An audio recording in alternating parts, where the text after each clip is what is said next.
কনের সাজে বাসর ঘরে বেঘরে ঘুমিয়ে আছে প্রিয়া। দরজার বাহিরে দাঁড়িয়ে অনেক সময় ধরে নক করে চলেছে আকাশ, কিন্তু প্রিয়ার কোনো সারা শব্দ না পেয়ে ওর অনুমতির অপেক্ষা না করে দরজা ঠেলে ভেতরে ঢোকে। ভেতরে এসে প্রিয়াকে হাত পা ছড়িয়ে ঘুমিয়ে থাকতে দেখে আকাশ মনে মনে বলে, বাহ, কি কপাল আমার, আজকে আমার বাসর রাত।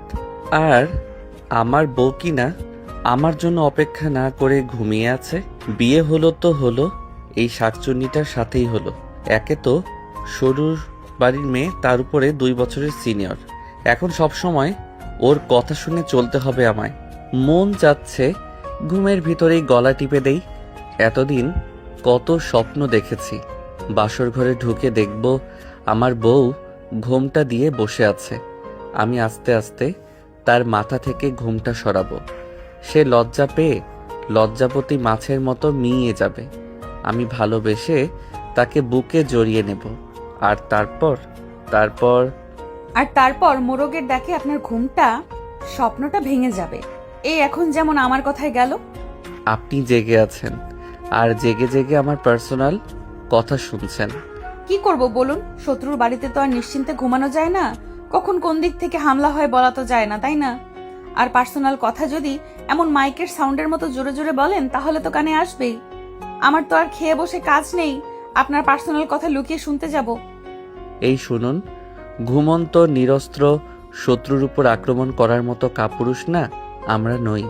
আমরা সমানে সমানে লড়াই করি। আপনি হলেন মেয়ে মানুষ, আপনার সাথে আর কি লড়ব? আপনাকে আক্রমণ করার কোনো ইচ্ছা আমার নেই। ওইসব ছুঁচো মেরে হাত গন্ধ করা আমাদের ঠিক পোষায় না। আকাশের কথা শুনে টিয়া রেগে যায়। ওকে কিনা ছুঁচো বলে। ও রেগে এক প্রকার লাফ দিয়ে খাট থেকে নেমে আসে। নিচে নেমে ও আকাশের শেরওয়ানি কলার চেপে ধরে। তারপর রাগে চোখে ওর দিকে তাকিয়ে বলে, এই কি বললেন আপনি? আমি ছোচো? আমি মেয়ে, তার মানে আমি দুর্বল, তাই তো? অবশ্যই, তা আবার বলতে। কথাটা বলে আকাশ মিটমিট করে হাসতে থাকে। ওর হাসি দেখে প্রিয়ার গা চলে যায়। ও আকাশের মিডিল স্টাম্প বরাবর একটা লাথি মারে। এহেন আক্রমণের জন্য আকাশ একদমই প্রস্তুত ছিল না। ও চোখ বড় বড় করে প্রিয়ার দিকে তাকিয়ে নিচে বসে পড়ে। ব্যথার অবস্থা খারাপ হয়ে যায়। আকাশের অবস্থা দেখে প্রিয়া জোরে হেসে দেয় আর বলে, ডোন্ট জাজ আ বুক বাই ইটস কভার। শত্রু মেয়ে হোক বা ছেলে, তাকে কখনো দুর্বল ভাবা উচিত নয়, বুঝলেন মিস্টার? এক কিকেই তো আপনার অবস্থা বেহাল হয়ে গেছে। আবার এসেছে আমাকে ছোচো বলতে। না না, শাকচুন্নি না, আমার ভুল হয়েছিল বুঝতে। এ পুরো একটা ডাইনি, শালার ডাইনি আমার জায়গা মতো কিক মেরে দিল। যদি আমার মেশিনের কিছু হয় তাহলে আমার ফিউচার ওয়াইফের কি হবে? আপনাকে আমি ছাড়বো না, দেখে নেব আপনাকে। হ্যাঁ হ্যাঁ, দেখুন না, ভালো করে দেখুন, আমি আপনার সামনেই দাঁড়িয়ে আছি। আর হ্যাঁ, আরেকটা কথা, আপনার ফিউচার ওয়াইফ আর আসবে না। কেন? কারণ আপনি ম্যারিড, আমি আপনার ওয়াইফ। হ্যাঁ, তো তাতে কি হয়েছে? আপনার সাথে আমি সংসার করব নাকি? এমন ডাইনির সাথে সংসার করা যায় নাকি? আমি অন্য কাউকে বিয়ে করে তার সাথে সংসার করব আর আপনাকে ডিভোর্স দেব। সে আপনি দিতেই পারেন আমাকে ডিভোর্স, তাতে আমার কোনো সমস্যা নেই। তবে যতদিন আমি আপনার বউ হয়ে আছি ততদিনে যদি আর কারোর সাথে ইন্টু পিন্টু করার চিন্তা মাথায় আনেন তাহলে আপনার মাথা ফাটিয়ে দেব আমি একদম। এইসব পরকিয়া ফরকিয়া কিন্তু আমি খুব ঘৃণা করি। এইসবের চিন্তা ভাবনা করলে আজকে তো শুধু মেশিনে কিক মেরেছি, এরপরে একদম মেশিনটাই কেটে দেব। তুমি যেমন মেয়ে এমন কাজ তুমি করতেই পারো, তোমাকে আমি বিশ্বাস করি না। আর শোনো, এসব পরকিয়া না কাপুরুষেরা করে, আমি হলাম সুপুরুষ। আমি করলে একেবারে তোমাকে ডিভোর্স দিয়ে তারপর বিয়েই করব। তাই নিশ্চিন্তে থাকতে পারো। আপনার ফ্যামিলিকে আমার চেনা আছে। শত্রুতে আর শুধু শুধু সৃষ্টি হয়নি। 25 বছর আগে যেটা হয়েছে তারপর আবার আপনাদের বিশ্বাস করতে বলেন কোন মুখে? যাই হোক, আমার ঘুম পাচ্ছে, আমি ঘুমাচ্ছি। আপনার মন চাইলে ঘুমান, না তো বসে বসে মশা মারুন। প্রিয়ার কথায় আকাশের রাগ হতে থাকে। এমনিতে ওর কিকের জন্য আকাশের মিডিল স্টাম্পে প্রচুর ব্যথা হচ্ছে। প্রিয়া কথাগুলো বলি আর সময় নষ্ট না করি শুয়ে পড়ে। শোর কিছু সময়ের ভেতরেই ও ঘুমিয়ে পড়ে। ওকে শান্তিতে ঘুমাতে দেখে আকাশ মনে মনে বলে, আমাকে ব্যথা দিয়ে নিশ্চিন্তে ঘুমাচ্ছ তাই না? তোমার এই আরামের ঘুম আমি কিভাবে হারাম করি সেটা দেখবে এবার। আকাশ উঠে গিয়ে প্রিয়ার পাশে দাঁড়ায়, তারপর আস্তে আস্তে প্রিয়ার মাথা থেকে কাপড় সরিয়ে প্রিয়ার পেটে নিজের একটা আঙুল বোলাতে থাকে। ঘুমের ভেতরে নিজের পেটে কারো স্পর্শ পেয়ে প্রিয়া নড়ে চড়ে ওঠে। তারপর হুট করেই ওর ঘুম ভেঙে যায়। ঘুম ভাঙলে ও দেখে আকাশ ওর পেটে নিজের আঙুল ঘোরাচ্ছে আর শয়তানি হাসি দিচ্ছে। আকাশকে এমন করতে দেখে প্রিয়া একটু ভয় পেয়ে যায়। মনে মনে ভয় পেলেও ও সেটা প্রকাশ করে না। ও আকাশের হাত সরিয়ে দেয়, তারপর বেশ জোরালো গলায় বলে, এ কি, আপনি এসব কি করছেন? আকাশ বুঝতে পারে প্রিয়া একটু ভয় পেয়েছে। প্রিয়াকে আরো ভয় দেখানোর জন্য বলে, কি আবার করব, আজকে যেটা করা উচিত সেটাই করছি। আজকে আমাদের বাসর রাত, আর তুমি এখন আমার বউ, তাই আমি আমার বউয়ের সাথে বাসর করছি। তুমিই তো বললে যতদিন আমাদের ডিভোর্স না হচ্ছে তুমি আমার বউ, আর আজকে তো নতুন বিয়ে হলো আমাদের, এখন আমি তো আমার বউয়ের সাথে বাসর করবই। আকাশের কথা শুনে প্রিয়া অনেক ভয় পেতে থাকে। ওকে ভয় পেতে দেখে আকাশ মুখ ঘুরিয়ে নিয়ে ঠোঁট টিপে হাসতে থাকে। প্রিয়া ড্রেসিং টেবিলের আয়নায় দেখতে পায় আকাশ ঠোঁট টিপে হাসছে। ও বুঝতে পারে আকাশ এত সময় ধরে অভিনয় করছে শুধু ওকে ভয় দেখানোর জন্য। ও এবার মনে মনে ঠিক করে নেয় আকাশকেও টাইট দেবে। তাই ভয় পাওয়া বাদ দিয়ে ও আকাশের কাছে চলে যায়। একদম সামনে গিয়ে বলে, ওহো, এই ব্যাপার। তো সেটা তুমি আমায় আগে বলবে না? বাসর করতে চাও সেটা আগে বললে কি আমি আর ঘুমিয়ে পড়তাম? আমি আরো ভাবলাম পারিবারিক শত্রুতার জন্য তুমি আমাদের পার্সোনাল লাইফেও শত্রুতাটা বজায় রাখবে। তুমি যদি বাসর করতে চাও আমার কোনো প্রবলেম নেই, আমি আরো খুশি হব ব্যাপারটায়। প্রিয়ার মুখে এমন কথা শুনে আকাশ ঘাবড়ে যায়। ও ভেবেছিল প্রিয়া ভয় পাবে, কিন্তু প্রিয়াকে এমন ভয়হীন আচরণ করতে দেখে আকাশ মনে মনে বলে, ব্যাপারটা কি হলো?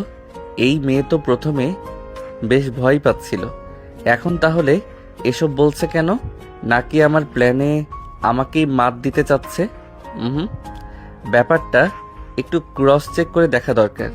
দেখেছো, আমিও তোমার মতো ভেবেছিলাম শত্রুতার জন্য তুমি হয়তো বাসরের জন্য রাজি হবে না, তাই তো লুকিয়ে সবটা করতে চাইছিলাম। তোমার যেহেতু কোনো সমস্যা নেই, তাহলে এসো আমাকে একটা লিপ কিস দাও। আকাশের কথা শুনে এবার প্রিয়া ভয় পেয়ে যায়। ও মনে মনে ভাবে, ও আবার উল্টো সুরে গান গেছে কেন? নাকি ক্রস চেক করছে? চান্দু, তুমি তো আমাকে ঘোল খাওয়াতে পারবে না। তুমি যদি চলো ডালে ডালে, তো আমিও চলি পাতায় পাতায়। চৌধুরী বংশের রক্ত আছে আমার শরীরে। দাঁড়াও, তোমাকে মজা দেখাচ্ছি। কথাটা মনে মনে বলে প্রিয়া। তারপর আকাশের উদ্দেশ্যে বলে, আমার প্রাণপ্রিয় স্বামী আমার কাছে একটা কিস দাবি করেছে, আর আমি দেব না তা কি হয়? দাঁড়াও, দিচ্ছি। কথাটা বলে প্রিয়া ধীরে ধীরে এগিয়ে যেতে থাকে আকাশের দিকে। প্রিয়াকে নিজের দিকে এগিয়ে আসতে দেখে আকাশ ভয় পেয়ে যায়। ও শুকনো ঢোক গেলে আকাশের চোখে মুখে ভয়ের ছাপ স্পষ্ট দেখা যায়। আকাশকে ভয় পেতে দেখে প্রিয়া খুশি হয়। ও মনে মনে হাসতে থাকে। আকাশকে আরো ভয় দেখাতে প্রিয়া হাসি হাসি মুখ করে চোখ বন্ধ করে নিজের ঠোঁট আকাশের ঠোঁটের দিকে এগিয়ে নিয়ে যেতে থাকে। সেটা দেখে আকাশ ভয়ে এক লাফে খাটে বসা থেকে উঠে দাঁড়িয়ে যায় আর বলে, কি করছোটা কি? কেন, তুমি যেটা করতে বললে সেটাই তো করছি। কিস করছি তোমায়। আমি বললেই কি করতে হবে নাকি? তোমার কি লজ্জা নেই নাকি? একটা ছেলে তোমাকে কিস দিতে বলল আর তুমি দিতে চলে আসছো। ও মা, লজ্জা কেন পাবো? আমি তো বাইরের কাউকে কিস দিচ্ছি না, নিজের বরকে কিস দিচ্ছি। এতে লজ্জা পাওয়ার কি আছে শুনি? এই, আমরা না একে অপরের শত্রু? তুমি তো ভারী বেইমান, নিজের পরিবারের সাথে বেইমানি করছো। বিয়ে হয়ে পারলো না, এখনই তাদের পর বানিয়ে নিজের শত্রুকে কিস করতে চলে আসছো। আমি বেইমান হলে তুমি কি? হ্যাঁ, তুমি তো আমায় বললে তোমাকে কিস করতে। তুমি নিজেই তো প্রথমে আমার কাছে এসেছো, আমাকে ছুঁয়েছো। তাহলে বেইমানি তো প্রথমে তুমিই করেছো। আমি তোমার সাথে পীড়িত করার জন্য এসব করিনি, বুঝলে? আমি এটা করেছি তোমাকে জ্বালাতে, তোমাকে ভয় দেখানোর জন্য। এক্স্যাক্টলি, আমিও এটাই করেছি তোমাকে ভয় দেখাতে। তুমি ভাবলে কিভাবে আমি তোমাকে কিস করব? আমি জানতাম তুমি নাটক করছো, তাই আমিও একটু নাটক করলাম। তুমি যদি চলো ডালে ডালে, আমি চলি পাতায় পাতায়। ভুলে যেও না আমি চৌধুরী বাড়ির মেয়ে। আমাকে মাত দেওয়া এত সোজা না। Checkmate dare. এবার আমি ঘুমাবো। রাতে যদি আবারও আমাকে জ্বালাতন করো, তাহলে এবার তোমার মিডল স্ট্যাম্প উড়িয়ে দেবো একদম। এবার ঘুমাও, যাও, গুড নাইট। পরপর দুইবার প্রিয়ার কাছে শায়েস্তা হয়ে আকাশের নিজের উপরে রাগ হতে থাকে ও নিজের গালে নিজেই একটা চড় মারে। তারপর প্রিয়ার পাশে গিয়ে অন্য পাশে ফিরে শুয়ে বলে, কাজটা কিন্তু ঠিক হলো না। আমার মেয়েটা ওই বাড়িতে একা কি করছে কে জানে। ওই শয়তানগুলো আমার মেয়েটার না কোনো ক্ষতি করে দেয়। এটা ছাড়া আর কোনো উপায়ও তো ছিল না। নিজেদের পরিবারের সম্মান বাঁচাতে মেয়েটাকে ওই খান বাড়ির ছেলের সাথে বিয়ে দিতে হলো। আমার নাতনিটাকে ওরা কিভাবে রেখেছে কে জানে। ওদের কাছে আমাদের পরিবারের কোনো মেয়েই নিরাপদ না। 25 বছর আগে আমার মেয়েটার সাথে যেটা হয়েছিল সেটা আমার নাতনির সাথে হোক তা আমি চাই না। ইতিহাস যেন পুনরাবৃত্তি না হয়। তার আগেই আমার নাতনিকে ফিরিয়ে নিয়ে এসো, ওকে এ বাড়িতে নিয়ে এসো। হ্যাঁ মা, একদম ঠিকই বলছে ভাইয়া। আপনি উকিলের সাথে কথা বলুন, যেভাবে হোক আমাদের বাড়ির মেয়েকে ফিরিয়ে আনতে হবে। ওদের বাড়িতে আমাদের মেয়েকে বেশি দিন রাখা যাবে না। যত দ্রুত সম্ভব ওদের ডিভোর্স করিয়ে দিতে হবে। প্রিয়ার বাবা কাকা আর দাদি ছাড়া ওদের ফ্যামিলিতে আর কেউ নেই। ওনারা তিনজন চাচ্ছে খুব তাড়াতাড়ি প্রিয়াকে আকাশের সাথে ডিভোর্স করিয়ে বাড়িতে ফিরিয়ে আনতে। প্রিয়া এ বাড়ির একমাত্র সন্তান। ওর আর কোনো ভাই বোন নেই। ওর জন্মের সময় ওর মা মারা যায়, আর ওর কাকি বিয়ের 2 মাস পরে তার প্রেমিকের হাত ধরে পালিয়ে যায়। তাই ওর কাকা আর পরে বিয়ে করেনি। ওর কাকির দেহ ধোকা পেয়ে ওর কাকা তারপরে আর কাউকে বিশ্বাস করে উঠতে পারে না। এ বাড়িতে সন্তান বলতে একমাত্র প্রিয়াই, তাই ও সবার খুবই আদরের। ওর বাবা কাকা আর দাদির চোখের মনিও। ওনারা সবাই ওকে একদম নিজেদের জানের চেয়েও বেশি ভালোবাসে। সকালে প্রিয়া ঘুম থেকে উঠে ফ্রেশ হতে চলে যায়। ঘুম ঘুম চোখে কোনো রকম ব্রাশ করে বাথরুমে রাখা তোয়ালে দিয়ে মুখ মুছে ঘরে আসে। ওকে দেখে আকাশ মিটিমিটি হাসতে থাকে। আকাশকে হাসতে দেখে প্রিয়ার কিছুটা খটকা লাগে, তাও ও সেটাকে তেমন একটা পাত্তা দেয় না। ওদের রুমে বাড়ির কাজের লোক আসে। সে প্রিয়াকে দেখে চিৎকার করে ওঠে আর বলে, ভূত ভূত, ও মা গো, আমারে বাঁচাও, কি কোথায় আসো, আমারে বাঁচাও, ভূত আমারে মেরেই ফেলবে। এই আপনি এসব কি বলছেন? কে ভূত? কিসের ভূত? হ্যাঁ, আপনার সামনে আমি জ্যান্ত একটা মানুষ দাঁড়িয়ে আছি আর আপনি আমায় ভূত বলছেন? আশ্চর্য। প্রিয়ার কথা শুনে আকাশ বিছানা থেকে উঠে এসে ওনার কাজের লোকের সামনে দাঁড়ায়। তারপর বলে, আপনি তো অনেক বড় ভুল করে ফেলেছেন। আপনি ওকে ভূত কেন বললেন? আপনার তোকে শাকচুন্নি ডাইনি বলা উচিত ছিল। এর থেকেও ভয়ানক কিছু থাকলে সেটা ডাকা উচিত ছিল। অনেক বড় মিস্টেক করে ফেললেন আপনি। এই কি বললে তুমি? আমি শাকচুন্নি? আমি ডাইনি? আমাকে দেখে কি ওইসব মনে হয় নাকি? শুধু মনে হবে কি, তোমার কাজ কামও ওইসবের মতো। এবার কিন্তু বাড়াবাড়ি হচ্ছে। হ্যাঁ, কালকে তুমি বললে আজকে তোমার বাড়িতে কাজের লোক বলছে। তোমরা এভাবে একটা মেয়েকে অপমান করছো, লজ্জা লাগে না? লজ্জা কেন লাগবে? যেটা সত্যি সেটাই তো বলছে ও। আচ্ছা, তোমার বিশ্বাস না হলে তুমি বরং আয়নায় নিজের চেহারাটা দেখো। কেন, আমার চেহারায় কি হয়েছে? হ্যাঁ, সেটা তুমি আয়নায় নিজেকে দেখলেই বুঝতে পারবে। আকাশের কথা মতো প্রিয়া আয়নার সামনে গিয়ে দাঁড়ায়। নিজেকে দেখেও নিজেই ভয় পেয়ে যায়। ওর সারা মুখে কালো কালি মাখানো। ও বুঝতে পারে না এসব কিভাবে হলো। তখনই ওর মনে পড়ে ও সকালে বাথরুমে তোয়ালেতে মুখ মুছেছে। ও এক দৌড়ে বাথরুমে যায়। বাথরুমে গিয়ে যে তোয়ালেটা দেখতে থাকে ও দেখে যায় পাশ দিয়ে ও মুখ মুছছিল, সেই পাশে কালো কালি অনেক। ও বুঝে যায় এটা কার কাজ। ও নিজেকে নিজেই বলে, এটা নিশ্চয়ই ওই বান্দরটার কাজ। শালা আমার মুখে কালি মাখিয়ে দিল। আমার আরো সতর্ক হওয়া উচিত ছিল। ইস, কেন যে তোয়ালেটা দেখে নিলাম না, তাহলে এই দিন দেখতে হতো না। শেষে কিনা কাজের লোক আমায় ভূত বলে।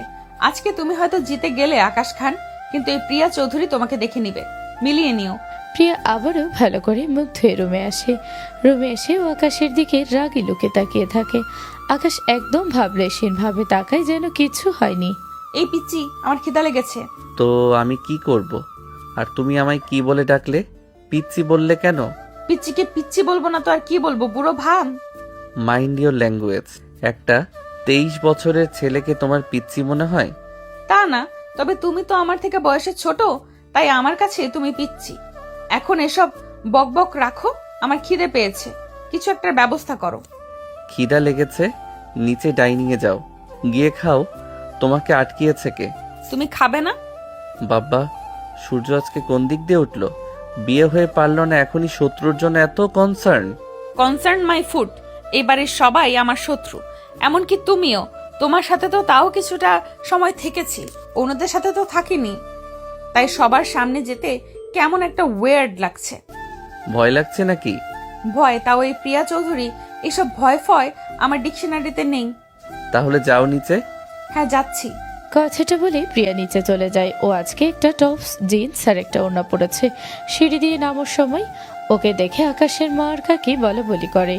দেখো দেখো ভাবি, তোমার ছেলের বউয়ের কাণ্ড দেখো, কী সব জিন্স প্যান্ট পরেছে। বাড়ির বউ কোথায় শাড়ি পরবে তা না, ছি ছি ছি, এসব পরে নাকি শ্বশুর কাকা শ্বশুরের সামনে যাবে?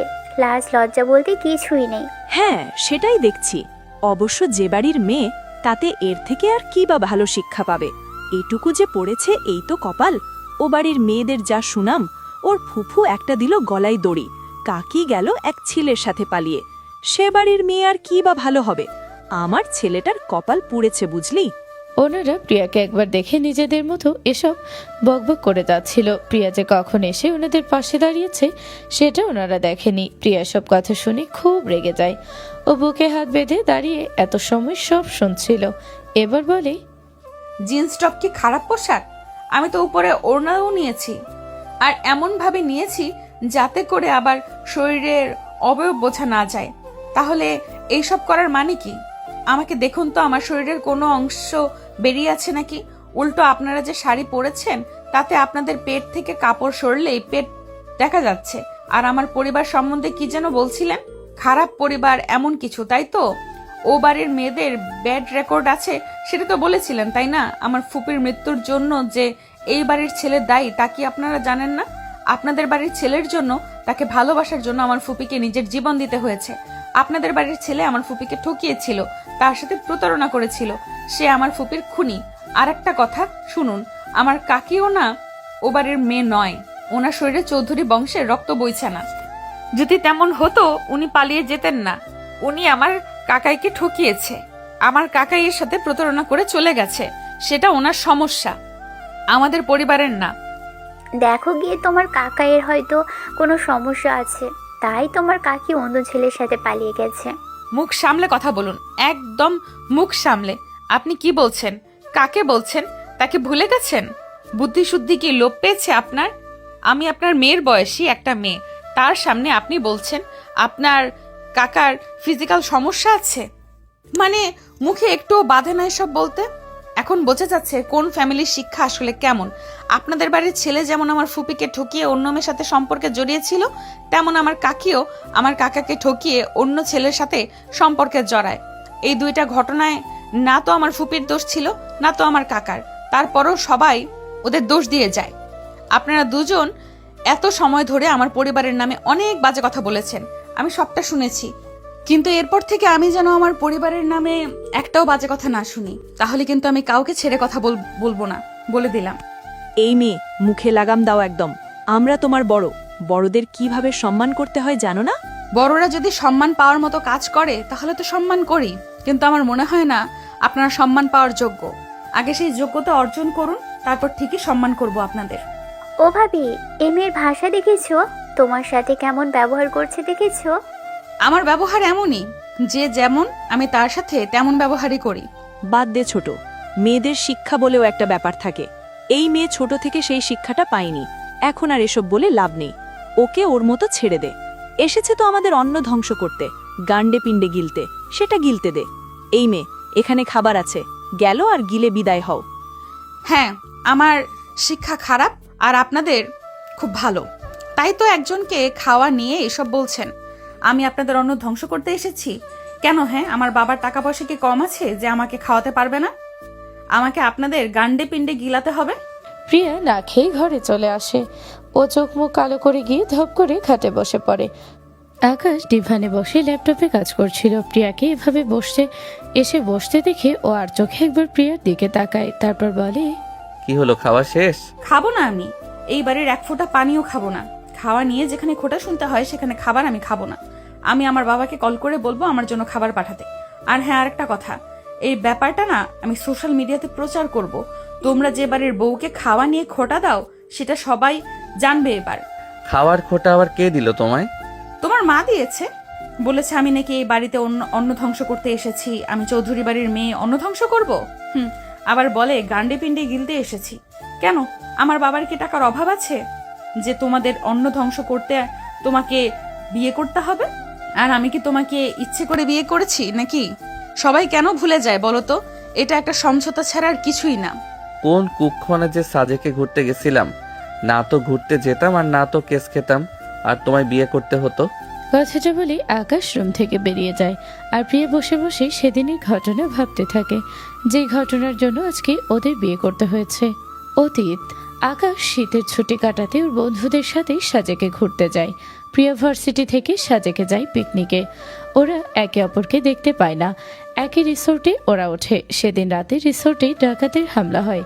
ডাকাতরা কয়েকজনকে হোস্টেজ করে নিজেদের সাথে নিয়ে যায়। তার ভিতরে আকাশ আর প্রিয়াও থাকে। রাত হয়, ওরা তখনও একে অপরকে দেখে না। আকাশ আর প্রিয়াকে একই রুমে আটকে রাখা হয়। ওরা দুজনেই অজ্ঞান ছিল। প্রিয়ার মুখে আর আকাশের মুখে মাস্ক ছিল। জ্ঞান ফেরার পরে তাই ওরা একে অপরকে চিনতে পারে না। আকাশ আর প্রিয়া প্ল্যান করে ওইখান থেকে পালিয়ে যায়। একটা জঙ্গলে এসে ওরা নিজেদের লুকিয়ে ফেলে। ডাকাত দলের দুইজন সদস্য ওদের পিছু নেয়, কিন্তু ওরা লুকিয়ে পড়ায় তারা আর ওদের খুঁজে পায় না। ওরা দুজনেই প্রচুর ক্লান্ত থাকায় সেখানে ঘুমিয়ে পড়ে। ওদের কাছে ফোন ছিল না। চাঁদের আলোয় কোনো রকমে ওরা পথ দেখে পালিয়ে আসে। অন্ধকার থাকায় ওরা তখনও কেউ কারো মুখ দেখেনি। ক্লান্ত শরীর নিয়ে ওরা শোয়ার সাথে সাথেই ঘুমিয়ে পড়ে। সকালে ওদের জ্ঞান ফেরে মানুষের চেলা পালায়। কিছু ছেলে আর মুরব্বীরা ওদের সামনে দাঁড়িয়েছিল। তাদের দেখে আকাশে প্রিয়া সাহায্য চাইতে যাবে, তার আগেই ওরা দেখে ওদের নিয়ে ওই লোকগুলো উল্টাপাল্টা বলা শুরু করেছে। ওনাদের মাঝখান থেকে গ্রামের মাতব্বর লোকটা বলেন, ছি ছি ছি, এসব আমাদের গ্রামে কি শুরু হলো? এরা দুজন তো আমাদের গ্রামটাকে অপবিত্র করে দিল। রাতের বেলায় আকাম করার জন্য আর কোনো জায়গা পেল না, আমাদের গ্রামেই আসতে হলো। এখন এই অপবিত্রতা কিভাবে ঘুচাবো আমরা? এই তোমরা কারা? আমাদের গ্রামের জঙ্গলে এসে সব আকাম কেন করছো? দেখুন, আপনাদের কোথাও একটা ভুল হচ্ছে। আমরা কোনো আকাম করিনি। আমাদের ডাকাতরা ধরে নিয়ে গেছিল, আর আমরা সেখান থেকে পালিয়ে এখানে এসেছি। ইয়ার কি করার আর জায়গা পাও না? আমাদের দেখে কি বলদ মনে হয়? এখানে ডাকাতরা যেই ভয়ঙ্কর, তাদের হাত থেকে আজ পর্যন্ত কেউ পালাতে পারেনি। তোমরা পালিয়ে এসেছো বলবে আর আমরা সেটা বিশ্বাস করে নেব? সত্যি করে বলো, কারা তোমরা, আর এখানে কি করছিলে? মিথ্যে কেন বলতে যাব? আমরা সত্য বলছি। আমরা যেই রিসোর্টে উঠেছিলাম সেখানে ডাক্তাররা হামলা করেছিল, তারপর আমাদের হোস্টেজ করে তাদের সাথে নিয়ে গিয়েছিল। আমরা দুজন অনেক কষ্ট করে ওখান থেকে পালিয়ে এসেছি। রাত হওয়ার আর জঙ্গল চিনতে না পারায় রাতটা ওখানেই কাটিয়েছি। এসব গাল গল্প ফাদা বন্ধ করো, বুঝলে? তোমরা কি জন্য এখানে রাত কাটিয়েছো তা আমরা ভালোই বুঝতে পারছি। নষ্ট ছেলেমেয়ে কোথাকার। মাতব্বরের কথা শুনে প্রিয়া অনেক রেগে যায়। ও নিজের মুখের মাস্ক খুলে ফেলে। ওর চেহারা দেখে আকাশ তো একেবারে শক খেয়ে যায়। ও হা করে প্রিয়ার দিকে তাকিয়ে থাকে। প্রিয়া রেগে মাতব্বরকে বলে, তখন থেকে আপনি আমাদের নামে আজে বাজে কথা বলেই চলেছেন। আপনি কি মনে করেন কি নিজেকে? হ্যাঁ, আপনি চেনেন আমায়? আমার বাবার ক্ষমতা সম্পর্কে আপনার কোনো ধারণা আছে? আমার বাবার এক কলে আপনার সব মাতব্বরও একদম শেষ হয়ে যাবে, বুঝলেন? চৌধুরী বাড়ির মেয়ে আমি, আমার সাথে লাগতে আসলে তার ফল ভালো হবে না, বুঝলেন? মাস্ক পরা মেয়েটা যে প্রিয়া সেটা আকাশ বুঝতে পারেনি। এখন প্রিয়াকে দেখে ওর অবাকের সীমা কাটে না। নিজেকে ধাতস্থ করে ও মনে মনে বলে, ইয়া আল্লাহ, শেষমেশ কিনা এই ধানি লঙ্কাকে আমার কপালে জোটালে। সারা রাত একটা ড্রিমের ভিতরে ছিলাম যে সিনেমার মতো আমি একটা মেয়েকে উদ্ধার করলাম। এখন আমাদের মাঝে ভাব ভালোবাসা হবে, তা না, এ তো শত্রু বাড়ির মেয়ে। এর সাথে ভাব ভালোবাসা আর কচু গাছে গলায় দড়ি দেওয়া দুইটাই সমান। কথাগুলো মনে মনে বলে আকাশ নিজের মুখের মাস্কটাও খুলে ফেলে। প্রিয়ার রাগ কোনো মতেই কমে না। ও মাতব্বরকে আবারও বলে, আমাকে দেখে কি ওইসব মেয়ে মনে হয় যে জঙ্গলে আকাম কোকাম করে বেড়াবো? ওইসব করার হলে টাকা দিয়ে 5 স্টার হোটেলে রুম বুক করে করব, বুঝলেন? এই আপনি চুপ করে আছেন কেন? আপনি কিছু বলুন। কথাটা বলে প্রিয়া আকাশের দিকে তাকায়। আকাশকে দেখেও নিজেও একটা বড় সড়ো শখ খায়। আপনি? আমারও তো একই প্রশ্ন। আপনি আমার সাথে মানে কিভাবে কি? আল্লাহ একটা বিপদ নিয়ে পারি না আরেকটা বিপদকে আমার ঘাড়ে জুটিয়ে দিয়েছে। এই আপনার সাহস তো কম না, আমাকে আপদ বলেন। আপনি যদি চৌধুরী বাড়ির মেয়ে হন তো আমিও খান বাড়ির ছেলে, বুঝলেন? আমাকে এত মেনতা ভাববেন না। সে আপনি মেনতা না বদলান তা তো বোঝাই যাচ্ছে। এত সময় ধরে ওই লোকটা যে আজে বাজে কথা বলছে তখন তো মেনতাই করছিলেন। পারেন শুধু বিলালের মতো মিউ মিউ করতে, ভেজা বেড়াল কোথাকার। তো কি প্রথমে আপনার মতো বড়দের সাথে বেয়াদবি করব নাকি? ধানি লঙ্কা কোথাকার। আপনি কিন্তু এই চুপ! সে কখন থেকে দেখছি দুইজনে ঝগড়া করেই যাচ্ছ। এখানে তোমাদের ঝগড়া দেখার জন্য দর্শক হয়ে আসিনি আমরা। আকাশ আর প্রিয়ার ঝগড়া দেখে ওখানে সবাই বিরক্ত হয়ে যায়। মাতব্বর ওদের ঝাড়ি মেরে থামিয়ে দেয়। এবারে প্রিয়াও কিছুটা ভয় পেয়ে চুপ হয়ে যায়। মাতব্বর বলে, যেহেতু তোমরা দুইজন আমাদের গ্রামের জঙ্গলে আকাম করে আমাদের জঙ্গলটাকে অপবিত্র করেছো, তাই তোমাদেরকে শাস্তি পেতে হবে। গায়ের জোরের কথা নাকি? আমরা কিছু করিনি, তাই আমাদের যেতে দিন। সরি, আমাকে যেতে দিন। ওকে চাইলে আপনারা আটকে রাখতে পারেন। অমনি আমাকে ফাঁসানোর চেষ্টা, তাই না? আপনারা আমার কথা শুনুন, আমি কিছু করিনি। আমাকে যেতে দিন, আর ওই ধানি লঙ্কাকে আটকে রাখুন। এই কে ধানি লঙ্কা? হ্যাঁ, আমি ধানি লঙ্কা হলে আপনি একটা... চুপ! একদম চুপ! অতিরিক্ত করছো তোমরা। এবার তোমরা না থামলে আমাকে কঠোর হতে হবে, আর শাস্তি তোমাদের পেতেই হবে। কে শাস্তি দেবে আমাদের? আপনি? আমি এখন এখান থেকে চলে যাব, পারলে আমাকে আটকান। কথাটা বলে প্রিয়া চলে যাওয়ার জন্য পা বাড়ায়। তখনই মাতব্বর সহ বাকি কয়েকজন মজার পিছনে লুকিয়ে রাখা ছুরি কাঁচি বের করে। সেটা দেখে আকাশের প্রিয়া ভয় পেয়ে যায়। প্রিয়া আকাশের পিছনে গিয়ে লুকায়। ভয়ে ভয়ে আকাশের পিছন থেকে মুখ বের করে বলে, এসব কি? আপনারাও কি ডাকাত নাকি? আমাদের মেরে ফেলবেন নাকি? এসব সরান আর আমাকে যেতে দিন। দেখুন, আপনারা যত টাকা চান আমি দেব, তাও প্লিজ আমাকে যেতে দিন। আমার মতো কিউটি পিউটি একটা মেয়েকে মারতে আপনাদের কি একটুও মায়া লাগবে না? বলুন, আপনাদের যদি মরার হয় তো একে মারুন না। আমি পুলিশে ঝামেলা হ্যান্ডেল করে নিব, তাও প্লিজ আমাকে যেতে দিন। এক পা কবরে চলে গেছে, একটু পরে হয়তো মরে যাবে, তাও মনের শয়তানি গেল না। এই বেঈমান, তুমি বের হও আমার পিছন থেকে। আমার পিছনে লুকিয়ে আমাকেই মারতে বলো, আবার বলো পুলিশি ঝামেলা তুমি সামলে নেবে। বের হও আমার পিছন থেকে। কথায় আছে না, হাতি কাদায় পড়লে পিঁপড়াও লাথি মারে? আমার অবস্থা হয়েছে তেমন। একটু ভয় পেয়ে না হয় তোমার পিছু পিছু লুকিয়েছি, তার জন্য আমাকে এভাবে তাড়িয়ে দিচ্ছেন? আরে সিচুয়েশন যেমনই হোক, একটু পরে মরি ছাই বাঁচি, তাও তো নিজেদের শত্রুর কথা ভুলতে পারি না, তাই না? মৃত্যু পর্যন্ত এই শত্রুতা চলবে। আকাশের প্রিয়ার ঝগড়া দেখে সবাই একে অপরের মুখ চাওচাই করতে থাকে। মাতব্বর এবার আরো রেগে যান। রেগে গিয়ে বলেন, এই তোমরা দুজন চুপ করো তো।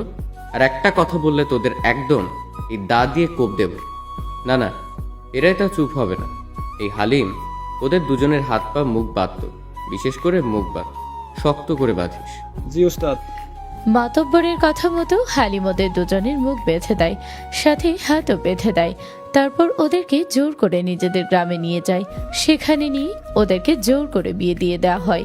আর সবটা ভিডিও করে ওখানের কম বয়সী একটা ছেলে, সে ভিডিওটা করে ফেসবুকে পোস্ট করে দেয় আর ক্যাপশনে লিখে দেয়, জঙ্গলে আকাম করতে এসে বড় লোকের ছেলে মেয়ে কট, গ্রামের লোকজন দিলে জোর করে বিয়ে। পুরোটা দেখুন এই ভিডিওতে। ছেলেটা একজন কন্টেন্ট ক্রিয়েটর হওয়ায় ভিডিওটা রাতারাতি ভাইরাল হয়ে যায়। তাছাড়া আকাশ আর প্রিয়ার পরিবারেরও বেশ নামডাক থাকায় সবাই কম বেশি ওদের চেনে। ভিডিওতে ওদেরকে দেখে সবাই আরও বেশি বেশি ভিডিওটা শেয়ার করে দেয়। খুব দ্রুত ভিডিওটা ভাইরাল হয়ে যায়। আকাশের পরিবার, প্রিয়ার পরিবার সবাই ভিডিওটা দেখে। রিসোর্টে ডাকাতি হয়। আকাশ আর প্রিয়ার হওয়ার খবরে ওনারা রিসোর্টে এসে ওদের খুঁজছিল। তার ভিতরে এমন একটা ভিডিও দেখে ওনারা অবাক হয়ে যায়। এত বছরের শত্রুতা থাকলেও এখন দুই পরিবারের সম্মান বাঁচাতে ওনারা একসাথে বসে কথা বলেন। দুই পরিবার মিলে সিদ্ধান্ত নেন ওনারা সোশ্যাল মিডিয়াতে প্রচার করবেন। আকাশে প্রিয়ার বিয়ে ঠিক হয়েছিল, ঘরোয়াভাবে ওদের কাবিন হয়ে গেছে। কিছুদিন পরে ওদের বিয়ের অনুষ্ঠান করা হতো এবং অফিসিয়ালি ব্যাপারটা সবাইকে জানানো হতো। কিন্তু এই ঘটনার জন্য আজকে জানানো হলো। ওর আগে থেকেই বিবাহিত, শীতের ছুটি কাটাতে সাজেকে এসেছিল আর তারপর ডাকাতের হাতে পড়ে। সেখান থেকে পালিয়ে ওই জঙ্গলে যায়। আর গ্রামের মানুষ ওদের ভুল বোঝে। নিজেদের প্ল্যান মতো ওনারা নিজেদের পেজ থেকে এমন একটা ভিডিও পোস্ট করেন। এই ভিডিওটাও রাতারাতি ভাইরাল হয়। আকাশের প্রিয়া রিসোর্টে ফিরে আসলে ওনারা ওদেরকে নিয়ে বাড়িতে ফিরে আসেন আর নিজেদের ইমেজ ঠিক রাখতে বড় করে আকাশ আর প্রিয়ার বিয়ের অনুষ্ঠান করেন, যাতে সবাই ভাবে ওনাদের করা ভিডিওতে ওনারা সত্যি বলেছেন। খাবারটা খেয়ে নাও। এত সময় প্রিয়া ওনার আকাশের বিয়ের সময়ের কথাগুলো চিন্তা করছিল। আকাশের কথাই ওর ভাবনায় ঘোর কাটে। ও দেখে আকাশ খাবারের প্লেট হাতে ওর সামনে দাঁড়িয়ে আছে। সেটা দেখেও বলে, খেয়ে নেব মানে?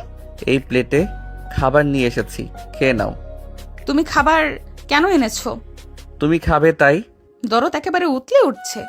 এই শোনো, দরদ টরদ কিছু না, আমি এমনি খাবার এনেছি তোমার জন্য। তুমি নিজে থেকে খাবে না, তারপরে সোশ্যাল মিডিয়ায় পোস্ট করবে আমরা তোমায় খেতে দেই না, আর আমাদের ইমেজ নষ্ট হবে, তাই না? জি না চান্দু, সেটা তো হবে না। তুমি এখনই এই খাবার খাবে। ও, নিজেদের ইমেজ বাঁচাতে তার মানে এত খাতির? আমি কোথায় ভাবলাম হয়তো আমি খাবো না, তাই খারাপ লাগছে সেই জন্য খাবার এনেছো। এ তো দেখছি নিজের স্বার্থে পীড়িত করছো, যত সব আলগা পীড়িত। হ্যাঁ হ্যাঁ, যাই মনে করো না কেন করতে পারো। এখন খাবারটা খেয়ে আমাকে উদ্ধার করো। খাচ্ছি। কারোর উপরে রাগ করে না খেয়ে থাকার মেয়ে আমি না। না খেলে তাতে আমারই কষ্ট, লসটা আমারই, আর নিজের ক্ষতি আমি নিজে করি না, বুঝলে? এখন যাও এখান থেকে, আমাকে শান্তিতে থাকতে দাও। এমনিতেই অনেক খিদে লেগেছে, আমি আবার খিদে সহ্য করতে পারি না। প্রিয়া আকাশের হাত থেকে খাবারের প্লেট নিয়ে খাওয়া শুরু করে, আর আকাশ নিচে চলে যায় সবার সাথে খাওয়ার জন্য। টেবিলে বসতেই ওর মা বলে, কি রে, তুই আবার খেতে বসলি যে? তুই তো তোর বউ আর তোর জন্য খাবার নিয়ে গেলি, এখন তো বউ ছাড়া কিছু বুঝিস না। তা বউকে একা একা খেতে রেখে এলি, তুই খেলি না? তোর বউ নিজের হাতে খেতে পারবে?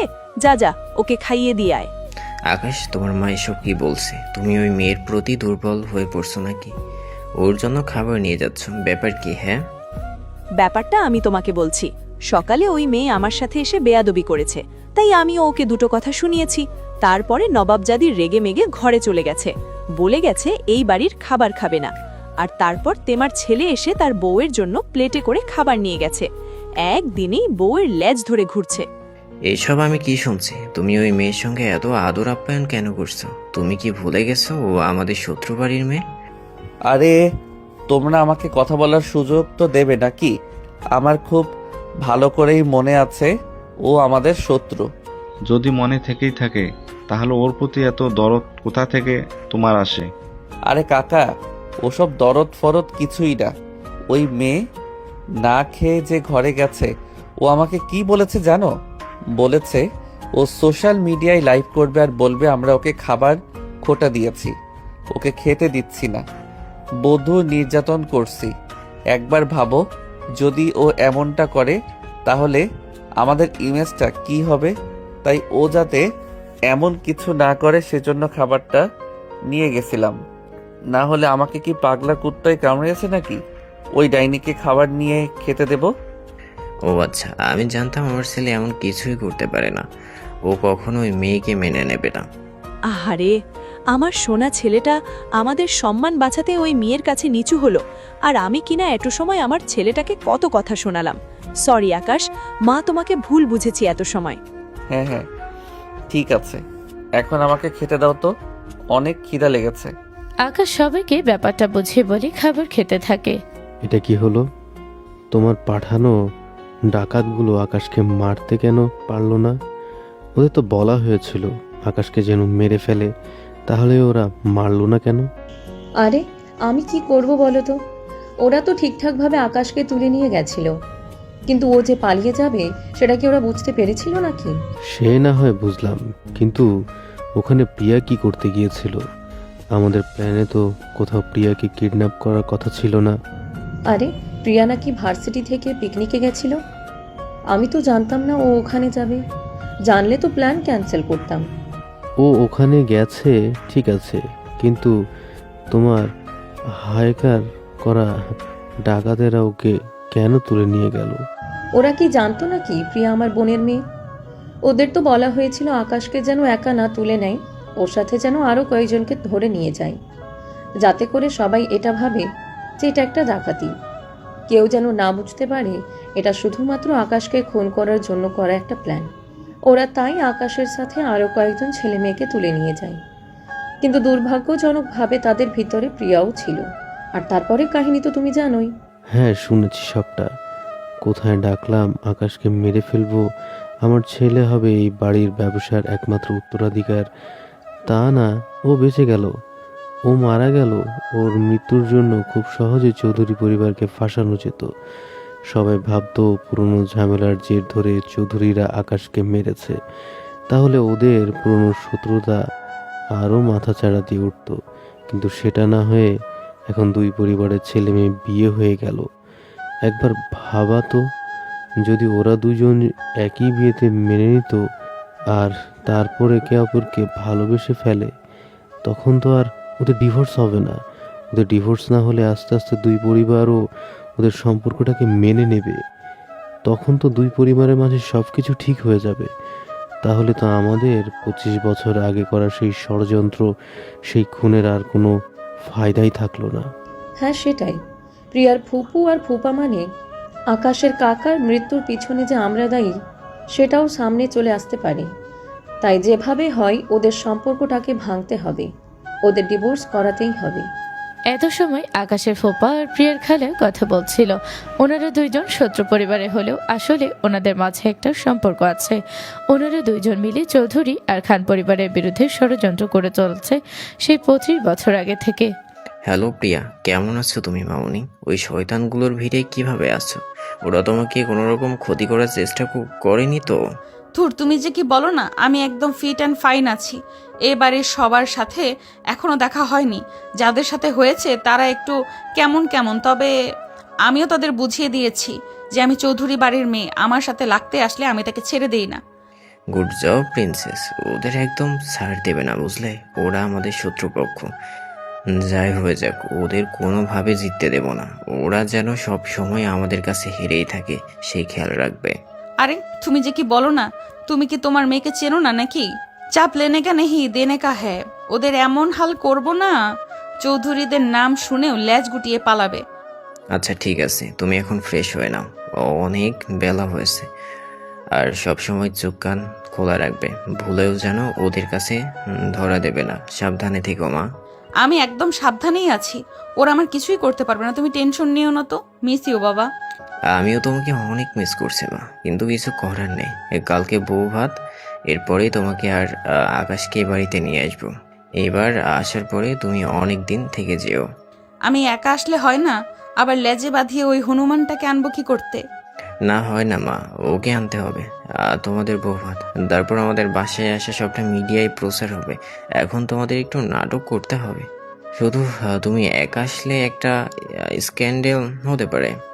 অসহ্য। ভাবলাম কয়টা দিন একটু নিজেদের বাসায় শান্তিতে থাকবো, তা না ওই হনুমানটাকে সেখানেও নিয়ে যেতে হবে। দূর, ভালো লাগে না। আচ্ছা বাবা, রাখছি আমি। যাও, আগে গিয়ে খেয়ে নাও, অনেক বেলা হয়েছে। প্রিয়া ওর বাবার সাথে কথা বলা শেষ করে পিছনে তাকিয়ে দেখে আকাশ ভ্রুকুচকে ওর দিকে তাকিয়ে আছে। আকাশকে এভাবে তাকিয়ে থাকতে দেখে প্রিয়া বলে, কি? কার সাথে কথা বলছিলে? That is none of your business. না না, অফ ইয়োর বিজনেস মানে? তুমি আমার বউ হও, সেটা ভুলে গেছো? তাই কার সাথে কথা বলছো এটা আমার জানা জরুরি। তুমি কি আমার পেছনে স্পাইগিরি করছিলে? আমি কখন কি করছি, কার সাথে কথা বলছি সেই সব নজরে রাখছো নাকি? হ্যাঁ, রাখছি। কেন রাখছো? তুমি হলে শত্রুদের মেয়ে, কখন কি ক্ষতি করে বসো তার তো ঠিক নেই, তাই না? কার সাথে কি প্ল্যান করে আমাদের ক্ষতি করে দাও, তোমাকে বিশ্বাস নেই। ও আচ্ছা, তাই নাকি? ভালো, নিজের শত্রুকে ভয় পাওয়া ভালো। এই শোনো, আমি না তোমাকে ভয় পাই না বুঝলে। এখন বলো কার সাথে কথা বলছিলে? বয়ফ্রেন্ড নাকি? আকাশের মুখে বয়ফ্রেন্ড কথাটা শুনি প্রিয়ার একটু শয়তানি করতে মন চায়। ও নিজের ফোন বের করে আকাশ না দেখে মতো করে ওর বাবার নাম্বার বাবা থেকে মাই লাভ দিয়ে সেভ করে। তারপর আকাশকে বলে, বয়ফ্রেন্ড হোক আর যাই হোক তাতে তোমার কি? হ্যাঁ, আমি বলবো না কার সাথে কথা বলছিলাম, পারলে নিজেই খুঁজে নাও। তার মানে আমার অনুমানই সঠিক? যা মনে হয় ভাবতে পারো। কথাটা বলে প্রিয়া একটা শয়তানি হাসি দিয়ে নিজের ফোন আল্লাহ করে আকাশকে দেখে ড্রেসিং টেবিলের উপরে রাখে। তারপর বাথরুমে ঢোকে। আকাশ প্রিয়াকে ফোন রেখে যেতে তাড়াতাড়ি এসে প্রিয়ার ফোন থেকে কল হিস্টোরি চেক করে। সেখানেও দেখতে পায় কল লিস্টের প্রথম নাম্বারটা মাই লাভ দিয়ে সেভ করা। এটা দেখে ওর কেন যেন অনেক খারাপ লাগতে থাকে। ও মাই লাভ সেভ করার নাম্বারটা দেখতে যাবে, তার আগেই প্রিয়া এসে ওর হাত থেকে নিজের ফোন কেড়ে নিয়ে মেকির রাগ দেখিয়ে বলে, তুমি চোরের মতো আমার ফোনে কি করছিলে? চোরের মতো কেন কিছু করতে হবে? প্রকাশ্যেই করছি। আমার সম্পূর্ণ অধিকার আছে তোমার ফোন দেখার। না, নেই। আমার ফোনে অনেক পার্সোনাল জিনিস আছে। উইদাউট এনি পারমিশন তুমি কারো ফোনে হাত দিতে পারো না। ফোন মানুষের পার্সোনাল জিনিস। মাই লাভ মানে কি? তুমি কি মূর্খ নাকি? মাই লাভ মানে আমার ভালোবাসা, সেটাও জানো না? ও আচ্ছা। হ্যাঁ, আকাশের চোখ মুখ কালো হয়ে যায়। ও আর কোনো কথা না বলে রুম থেকে বেরিয়ে যায়। আকাশকে রেগে যেতে দেখে প্রিয়া মনে মনে ভাবে, গেস্টে কি হলো? ও রেগে গেল কেন? আমি কার সাথে কথা বলছি না বলছি তা দিয়ে ওর কি দরকার? মাই লাভ দেখে ও এমন রেগে গেল কেন? বাই এনি চান্স ও কি আমার প্রেমে পড়েছে? ও মাই গড, এটা তো একটা প্লাস পয়েন্ট হবে আমার জন্য। এককালে তোমার কাকা আমার ফুপিকে ভালোবাসার নাটক করে ঠকিয়েছে, এবার আমি নাটক করে তোমাকে ঠকাবো, এরপর তোমাকে ছ্যাঁকা দিয়ে ব্যাকা করে দেব। এটাই হবে বেস্ট রিভেঞ্জ। প্রিয়া মনে মনে সব শয়তানি বুদ্ধি করে। আকাশ রেগে একদম বাড়ি থেকেই বেরিয়ে যায়। ও নিজের একটা বন্ধুর কাছে গিয়ে সবটা বলে। ও কার সাথে কথা বলছে না বলছে তাতে তোর কি? আচ্ছা সত্যি করে বলতো, তুই কি ওকে ভালোবেসে ফেলেছিস? আরে না, কি বলছিসটা কি? আমি কেন ওকে ভালোবাসতে যাব? ও আমার শত্রুপক্ষ। তাহলে ওর ফোনে মাই লাভ দেখে তুই রেগে গেলি কেন? কই আমি রেগে গেছি? তুই এখনো রেগে আছিস, সেটা তোর চোখ মুখে স্পষ্ট বোঝা যাচ্ছে। কি বলছিস কি ভাই? আমি কি সত্যি ওর প্রেমে পড়েছি? তোর লক্ষণ তো তাই। এখন কি হবে? ও তো আমায় ভালোবাসে না, ওর তো বয়ফ্রেন্ড আছে। তুই কি করে শিওর হলি ওর বয়ফ্রেন্ড আছে? কারণ ওর ফোনে ওই নাম্বারটা মাই লাভ লিখে সেভ করা ছিল। নাম্বারটা দেখতে পারলে তো হতো, ওই ছেলেকে কল দিয়ে ওর গোষ্ঠী উদ্ধার করে দিতাম একদম। তুই তো মামা হেব্বি জেলাস দেখছি। তা কবে থেকে প্রেমে পড়লি ভাই?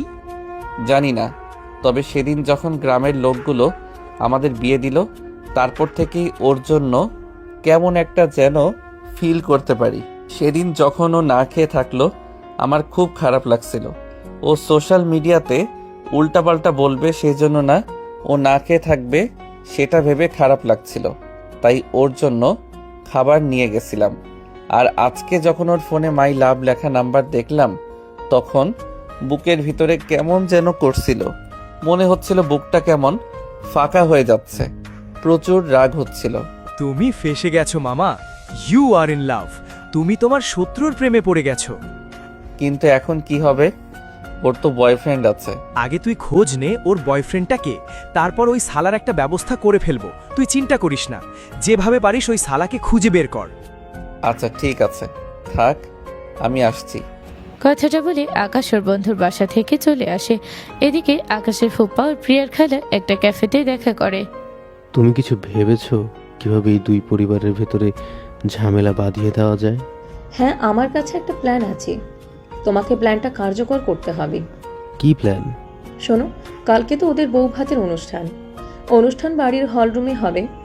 আর ওদের দুজনের স্টেজের উপরে তো একটা বড় ঝাড়বাতি লাগানো আছে। তুমি টেকনিশিয়ানকে দিয়ে ঝাড়বাতিতে গরমিল করে রাখবে। একজনকে বলবে প্রিয়া যখন একটা ঝাড়বাতির নিচে থাকবে তখন যেন ঝাড়বাতিটা ওর গায়ে ফেলে। তাতে তো ও মরে যাবে। মরলে মরুক, আমি এই দুই পরিবারের ধ্বংস চাই। ওরা আমার থেকে আমার ভালোবাসা কেড়ে নিয়েছে, ওরা সবাই মরলে আমি শান্তি পাবো। তুমি যা বলছো ভেবে বলছো তো? ও কিন্তু তোমার বোনের মেয়ে। বোনের মেয়ে তো কি হয়েছে? বোনই তো নেই, আবার বোনের মেয়ে। কিন্তু ওকে মেরে আমাদের লাভটা কি? আরে যদি ওই বাড়িতে প্রিয়ার উপরে এমন হামলা হয়, তাহলে ওর বাবা কাকা মনে করবে এটা ওই বাড়ির মানুষের কাজ। আর যদি প্রিয়া মরে যায় তাহলে তো কথাই নেই, একেবারে খুনোখুনি বেঁধে যাবে। ব্রিলিয়ান্ট, তোমার বুদ্ধির তুলনা হয় না। তাহলে যেমন প্ল্যান হলো তেমনটাই মাফিকি কাজ করতে হবে। আকাশের ফুপা আর প্রিয়ার খালা মিলে একটা চক্রান্ত করে দুই পরিবারের ভিতরে ঝামেলা বাঁধানোর জন্য। ওনারা নিজেদের প্ল্যান সাজিয়ে ক্যাফে থেকে বেরিয়ে পড়ে। আকাশের প্রিয়ার বৌভাতের স্টেজ এর উপরে একটা বড় ঝাড়বাতি টানানো হয়। আকাশের ফুপাও টেকনিশিয়ান দিয়ে ঝাড়বাতিতে গরমিল করে নেয়। একজন লোক ঠিক করে রাখে যাতে প্রিয়া যখন একা থাকবে তখন ঝাড়বাতিটা ওর উপরে ফেলতে পারে। সকাল সকাল পার্লার থেকে লোকজন আসে প্রিয়াকে সাজাতে। প্রিয়াকে একটা নেভি ব্লু কালারের সিল্কের শাড়ি পরানো হয়। প্রিয়ার গায়ের রং দুধে আলতা হয়, শাড়িটাই ওকে অনেক সুন্দর দেখায়। আকাশ রেডি হওয়ার জন্য ঘরে ঢুকতেই প্রিয়াকে দেখে একদম হা হয়ে যায়। প্রিয়ার দিক থেকেও চোখ ফেরাতে পারে না। প্রিয়া অনেক সময় পরে খেয়াল করে আকাশ ওর দিকে একভাবে তাকিয়ে আছে। ও আকাশের একদম সামনে দাঁড়িয়ে ওর মুখের সামনে তুড়ি বাজিয়ে বলে, এই যে মিস্টার, কি দেখছো এমন হা করে?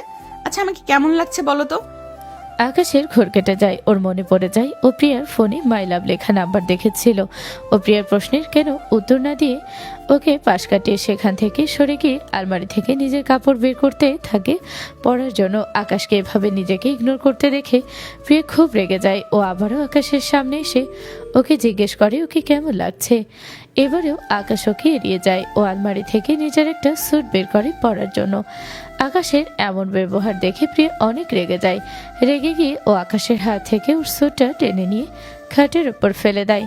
তারপর নিজের দুই হাত আকাশের দুই গালে রেখে আকাশকে নিজের দিকে ফিরিয়ে বলে, এই তুমি আমায় ইগনোর কেন করছো? হ্যাঁ, আগে বলো আমায় কেমন লাগছে, তারপর নিজের কাজ করো, না হলে আমি তোমাকে রেডি হতে দেব না। সেটা গিয়ে তোমার বয়ফ্রেন্ডকে জিজ্ঞেস করো, যার নাম্বার মাই লাভ দিয়ে সেভ করেছো। কথাটা বলে আকাশ প্রিয়ার হাত নিজের গাল থেকে সরিয়ে দেয়। আকাশ যা রেগে আছে প্রিয়া সেটা বুঝতে পারে। ও আকাশকে আরো রাগাতে বলে, আরে ভালো কথা মনে করিয়েছো, আমি তো ভুলেই গেছিলাম। আমার এই সাজের পিক তো মাই লাভকে পাঠাতে হবে, তার থেকেও তো জিজ্ঞাসা করতে হবে আমাকে কেমন লাগছে। প্রিয়ার কথা শুনে আকাশ আরো বেশি রেগে যায়। ও নিজের স্যুট নিয়ে বাথরুমে ঢোকে চেঞ্জ করার জন্য। যাওয়ার সময় বাথরুমের দরজা জোরে শব্দ করে আটকায়। তা দেখে প্রিয়া হাসতে থাকে। ও নিজের কয়েকটা পিক তুলে ওর বাবার হোয়াটসঅ্যাপে পাঠায়। হ্যালো বাবা, কি করছো? এই তো মা, রেডি হচ্ছে। এখনো রেডি হচ্ছ? তাহলে আসবে কখন? চলে আসবো সোনা। প্রিয়া কথা বলার ফাঁকে খেয়াল করে দেখে আকাশ বাথরুম থেকে বের হচ্ছে। ও আকাশকে শুনিয়ে শুনিয়ে বলে, হোয়াটসঅ্যাপে পিক দিয়েছি, দেখে বলো তো তোমার প্রিন্সেসকে কেমন লাগছে। আমার প্রিন্সেসকে তো সব সময় ফুলের মতোই লাগে দেখতে। Love you princess. Love you too. আচ্ছা রাখছি, কেমন? প্রিয়াকে কাউকে লাভ ইউ বলতে শুনে আকাশ আরও রেগে যায়। ও আলমারি দরজা প্রচুর শব্দ করে লাগায়। তারপর ড্রেসিং টেবিল থেকে পারফিউম নিয়ে সেটা রাখার সময় জোরে শব্দ করে। ও যাই করে তাতেই জোরে জোরে শব্দ করতে থাকে। প্রিয়ার উপরে রাগ ও ঘরের আসবাবপত্রের উপর দেখায়। তা দেখে প্রিয়া মনে মনে বলে, এই রে, আমি কি একটু বেশি বেশি করে ফেললাম নাকি? এ তো অনেক রেগে গেছে। না না, এখন এখানে থাকা মানে নিজের বিপদ ডাক, আমি বরং যাই। প্রিয়া আস্তে করে রুম থেকে বেরিয়ে পড়ে। আকাশ সেটা দেখেও না দেখার ভান করতে থাকে। প্রিয়া ভুলে নিজের ফোন আনলক করে রুমে রেখে যায়। আকাশ তাড়াতাড়ি গিয়ে ওর ফোন নিয়ে ডায়াল লিস্টে দেখে প্রিয়া এত সময় মাই লাভ দিয়ে সেভ করা নাম্বারে কথা বলেছে। সেটা দেখে আকাশ রেগে যায়। ও প্রিয়ার ফোন থেকে নাম্বারটা নিজের ফোনে তুলে নেয়। তারপর প্রিয়ার ফোনটা আবারও জায়গা মতো রেখে দেয়। নাম্বারটা দেখে মনে মনে বলে, এবার তোকে হাতে পেয়েছি শালা। শুধু নাম্বার না, তোকে যদি সামনে পেতাম তাহলে পরের ভবিষ্যতে প্রেম করা একদম বের করে দিতাম। আকাশ নাম্বারটা নিজের ফোনে তুলে কল দেয়। কল দেওয়ার পরে দুইবার রিং হওয়ার পরেই কলটা রিসিভ হয়। হ্যালো, কে? এই শালা তোর লজ্জা লাগে না? একটা বিবাহিত মেয়ের সাথে প্রেম করিস? আকাশের কথা শুনে প্রিয়ার বাবা অবাক হয়ে যায়। এই বুড়ো বয়সে এসে নাকি পরকীয়ার মতো একটা অপবাদ দাও আবার বিবাহিত মেয়ের সাথে। উনি রেগে গিয়ে বলেন, এই ছেলে, তুমি কি বলছো? আমি কার সাথে প্রেম করি? তুমি নাম্বার মিলিয়ে দেখো, রং নাম্বারে কল দিয়ে উল্টাপাল্টা বকছো। আমি কোনো রং নাম্বারে কল দেইনি, আমি ঠিক নাম্বারেই কল দিয়েছি। তুই শালা একটা বিবাহিত মেয়ের সাথে প্রেম করিস? তোর লজ্জা করে না? এই ছেলে বেয়াদব কথাকার, গুরুজনদের সাথে কিভাবে কথা বলতে হয় জানো না? আদব কায়দা কিছু শেখোনি? তুই নিজে শালা বেয়াদব, তুই আবার আমাকে আদব কায়দা শেখাস? তোকে সামনে পেলে আমি যে কি করতাম না। আরে বাবা, কে তুমি? হ্যাঁ, এত বুড়ো বয়সে এসে আমাকে পরকীয়ার মতো অপবাদ দিচ্ছ? তুমি জানো আমার বয়স কত? আমার বয়স 50 বছর, আর আমাকে তুমি পরকীয়ার অপবাদ দাও? সি সি সি, তোর তো এক পা কবরে চলে গেছে। তুই আমার ছোট বউটার সাথে প্রেম করিস, লজ্জা লাগে না? আমার বউটার আমার মতো কোচি হ্যান্ডসাম ছেলে থাকতে তোর মতো বুড়া ভামকে পছন্দ হলো কেন, তাই তো বুঝতে পারছি না। এই তুই আমার বউকে কি তাবিজ করেছিস? সত্যি করে বলবি কিন্তু। আমার বউ কিন্তু খুবই সরল সহজ। ওকে তুই তাবিজ না করলে ও তো তোর মতো বুড়ো ভামের কাছে কখনোই ধরা দিত না। এই বেয়াদব, মেরে তোমার দাঁত ভেঙে দেবো কিন্তু। তখন থেকে একজন সিনিয়র পার্সনকে উল্টাপাল্টা বলেই চলেছো। এই, চেনো তুমি আমাকে? জানো আমি কে? আমি আরবাজ চৌধুরী। আমার সাথে বেয়াদবি করার সাহস পাও কোথা থেকে তুমি? সে আপনি যেই চৌধুরী হন না কেন। কি বললেন? কে আপনি? Arbaaz Chowdhury. Arbaaz Chowdhury, father in law? কি বললে? কি লা না কি? আকাশ তাড়াতাড়ি করে কল কেটে দেয়। ও বুঝতে পারে ও ভুল নাম্বারে কল দিয়ে ফেলেছে। এত সময় ওর শ্বশুর আরবাজ চৌধুরীর সাথে কথা বলছিল। ও নিজের মনে বলে, ও মাই গুডনেস, এটা আমি কি করছিলাম? নিজের শ্বশুরকে কল দিয়ে পরকীয়ার অপবাদ দিচ্ছিলাম। উনি কোনোভাবে বোঝে যায়নি তো আমি ওনার সাথে কথা বলছিলাম। যদি বুঝে যায় তাহলে তো মান সম্মান সব শেষ হয়ে যাবে। না, বুঝতে পারিনি। যদি বুঝতো তাহলে তো সেটা আমি টের পেতামই ওনার কথায়। এই প্রিয়াটাও না একটা আস্ত ফাজিল। বাবার নাম্বার বাবা লিখে সেভ করলেই হয়, সেটা আবার মাই লাভ লিখে সেভ করার কি দরকার? আর আমি কিনা কি সব ভাবছিলাম, ধুর ভালো লাগে না। আকাশ নিজেকে নিজেই গালি দিতে থাকে। এদিকে প্রিয়ার বাবা ভাবে, আজকালকার ছেলে মেয়েগুলো একদম বগে গেছে। আমাকে কিনা বলে আমি পরকীয়া করি। এই বয়সে এসে আমি পরকীয়া করবো, তারপর বিবাহিতা বয়স। সে আমার নিজেরই তো ভাবতে কেমন লাগছে। ওই বেয়াদব ছেলেকে যদি খুঁজে পেতাম তাহলে সবকে লাল করে দিতাম। আকাশ আর প্রিয়ার বৌভাতের অনুষ্ঠান অনেক বড় করে করা হয়। আকাশ আর প্রিয়ার সেদিন জঙ্গলে সে ঘটনার জন্য দুই পরিবারের অনেক বদনাম হয়। সে ঘটনাকে ধামাচাপা দিতে ওদের বিয়ে আর বৌভাতের অনুষ্ঠান বড় করে পালন করা হয়। প্রিয়াকে আর আকাশকে স্টেজে এনে বসানো হয়। প্রিয়ার বাড়ির লোকজন চলে আসে। ওদের দেখে প্রিয়া স্টেজ থেকে উঠে ওদের সামনে যায়। ওর বাবা, কাকা, দাদির সাথে ওর খালাও আসে। প্রিয়া ছোট থেকে ওর দাদি আর খালার কাছে বড় হয়েছে। ওর খালাকে ও মায়ের মতো ভালোবাসে, কিন্তু ও জানে না ওর খালাই ওদের সবচেয়ে বড় শত্রু। প্রিয়া দৌড়ে গিয়ে ওর খালাকে জড়িয়ে ধরে। ও ওর খালাকে মনি বলে ডাকে। মনি, তুমি এসেছো? আমি তো ভেবেছিলাম তুমি এখনো যশোর থেকে ফেরত আসোনি। আমি তোমাকে অনেক মিস করেছিলাম জানো। আহারে আমার সোনাটা, আমিও তোমাকে অনেক মিস করছিলাম। আমার জান বাচ্চাটা ঠিক আছে তো? কোনো সমস্যা হচ্ছে না তো ওইখানে? ওরা তোমার সাথে কোনো ধরনের খারাপ আচরণ করেনি তো? তোমার কোনো ক্ষতি করেনি তো? না মনি, ওরা আমার কাছে কোনো বেলই পায়নি। তুমি জানো না তোমার মেয়ে কেমন? হ্যাঁ জানি তো, তুমি তো আমাদের শেরনি। আচ্ছা মা যাও, এখন হয়তো তোমাদের ফটো সেশন হবে। এসে কথা বলছি। তাছাড়া আজকে তো বাড়িতে যাবই। প্রিয়া যায় স্টেজে। ওর খালা ওকে দেখে মনে মনে বলে, যাও মা, নিজের মৃত্যুর দিকে এগিয়ে যাও। তুমি নিজেও জানো না আজকে তোমার জন্য কি অপেক্ষা করছে। Go to hell baby. প্রিয়া স্টেজে একাই ছিল তখন। আকাশ কিছুটা দূরে দাঁড়িয়ে ওর বন্ধুদের সাথে গল্প করছিল। একা একা দাঁড়িয়ে থাকতে গিয়ে প্রিয়া বোর হয়ে গিয়েছিল। ও তাই নিজের ফোন বের করে এনে সেলফি তুলতে থাকে। আকাশ এক নজর ওর দিকে তাকায়। প্রিয়াকে দেখেও মুচকি মুচকি হাসতে থাকে। হঠাৎই ওর চোখে পড়ে প্রিয়ার মাথার উপরে ঝাড়বাতিতে। ও দেখে ঝাড়বাতিটা কেমন যেন দুলছে। ও বুঝতে পারে কোনো একটা গন্ডগোল আছে। ও দৌড়ে গিয়ে প্রিয়াকে ঝাড়বাতির নিচ থেকে টেনে সরিয়ে আনে। প্রিয়াকে আচমকা টান দেয়। ও আর প্রিয়া দুজনেই ছিটকে নিচে পড়ে যায়। আকাশ নিচে আর প্রিয়া ওর উপরে পড়ে। তখনই ঝাড়বাতি খুলে ওদের পাশে পড়ে। ঝাড়বাতি ভেঙে ওর কাজ এদিক ওদিক ছড়িয়ে পড়ে। একটা বড় কাজ ছিটকে প্রিয়ার মাথার দিকে আসতে থাকে। আকাশ সেটা খেয়াল করে প্রিয়ার মাথার কাছে নিজের ডান হাতের বাহু এগিয়ে দেয়। কাছের টুকরোটা এসে আকাশের হাতে ফুটে যায়। আকাশের বাবা কাকা এসে আকাশকে টেনে তোলে। ওর হাত অনেকটা কেটে গেছে। ও সেদিকে পাত্তা না দিয়ে তাড়াতাড়ি প্রিয়ার কাছে যায়। প্রিয়াকে এদিক সেদিক ঘুরিয়ে জিজ্ঞেস করে, তুমি ঠিক আছো? তোমার কোথাও লাগেনি তো? আমি দেখলাম ঝাড়বাতিটা নড়ছে। আস্তে আস্তে ওটা তোমার উপরে পড়ছিল। তখন আমি কি করব আমার মাথায় কাজ করছিল না, তাই তোমাকে টেনে সরাতে গেছিলাম আর তুমি পড়ে গেলে। I am sorry. হ্যাঁ, আমি ইচ্ছা করে তোমাকে ফেলে দেইনি। পরে গিয়ে তোমার কোথাও লাগেনি তো? ওই কাচের টুকরো ছিটকে আসছিল তোমার দিকে, তোমার লাগেনি তো? লেগেছে। কোথায় লেগেছে? এখানে লেগেছে। প্রিয়া আকাশের হাত টেনে নিয়ে কাটা জায়গায় হাতটা রেখে কথাটা বলে, তোমার হাত অনেকটা কেটে গেছে।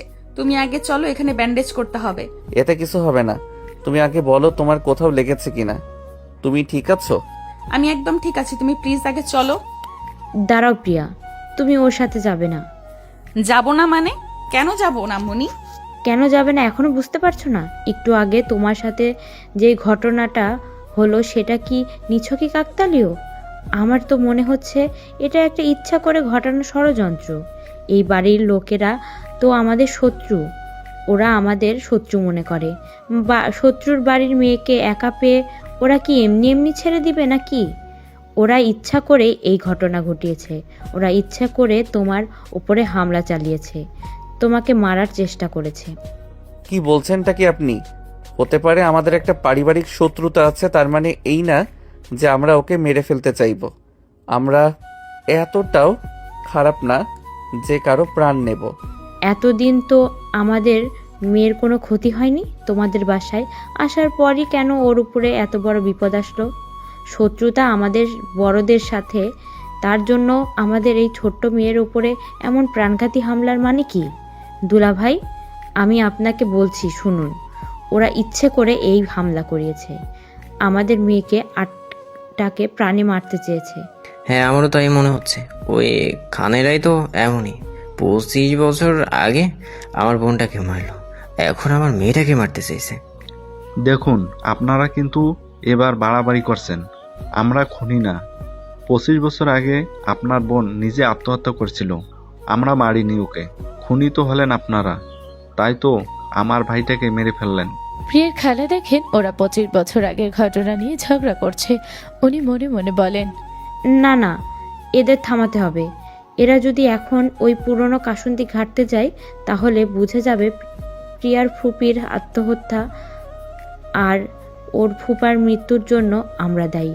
পুরনো অতীত সামনে আসতে দেওয়া যাবে না, কোনোভাবেই না। ওদের আটকাতে হবে, যেভাবেই হোক আটকাতে হবে। আকাশের বাবা আর প্রিয়ার বাবা পুরনো অতীত নিয়ে কথা বলতে থাকে। এদিকে প্রিয়া আকাশের হাত ধরে টানতে টানতে রুমে নিয়ে যায়। রুমে গিয়ে ও আকাশের হাতে অ্যান্টিসেপটিক লাগিয়ে ব্যান্ডেজ করে দেয়। প্রিয়ার খালে দেখতে পান আকাশের বাবা আর প্রিয়ার বাবা পুরনো কথাই বলে চলেছেন। নিজের বিপদ বুঝতে পেরে উনি তাড়াতাড়ি বলেন, আগে কি হয়েছে সেটা আমরা সবাই জানি।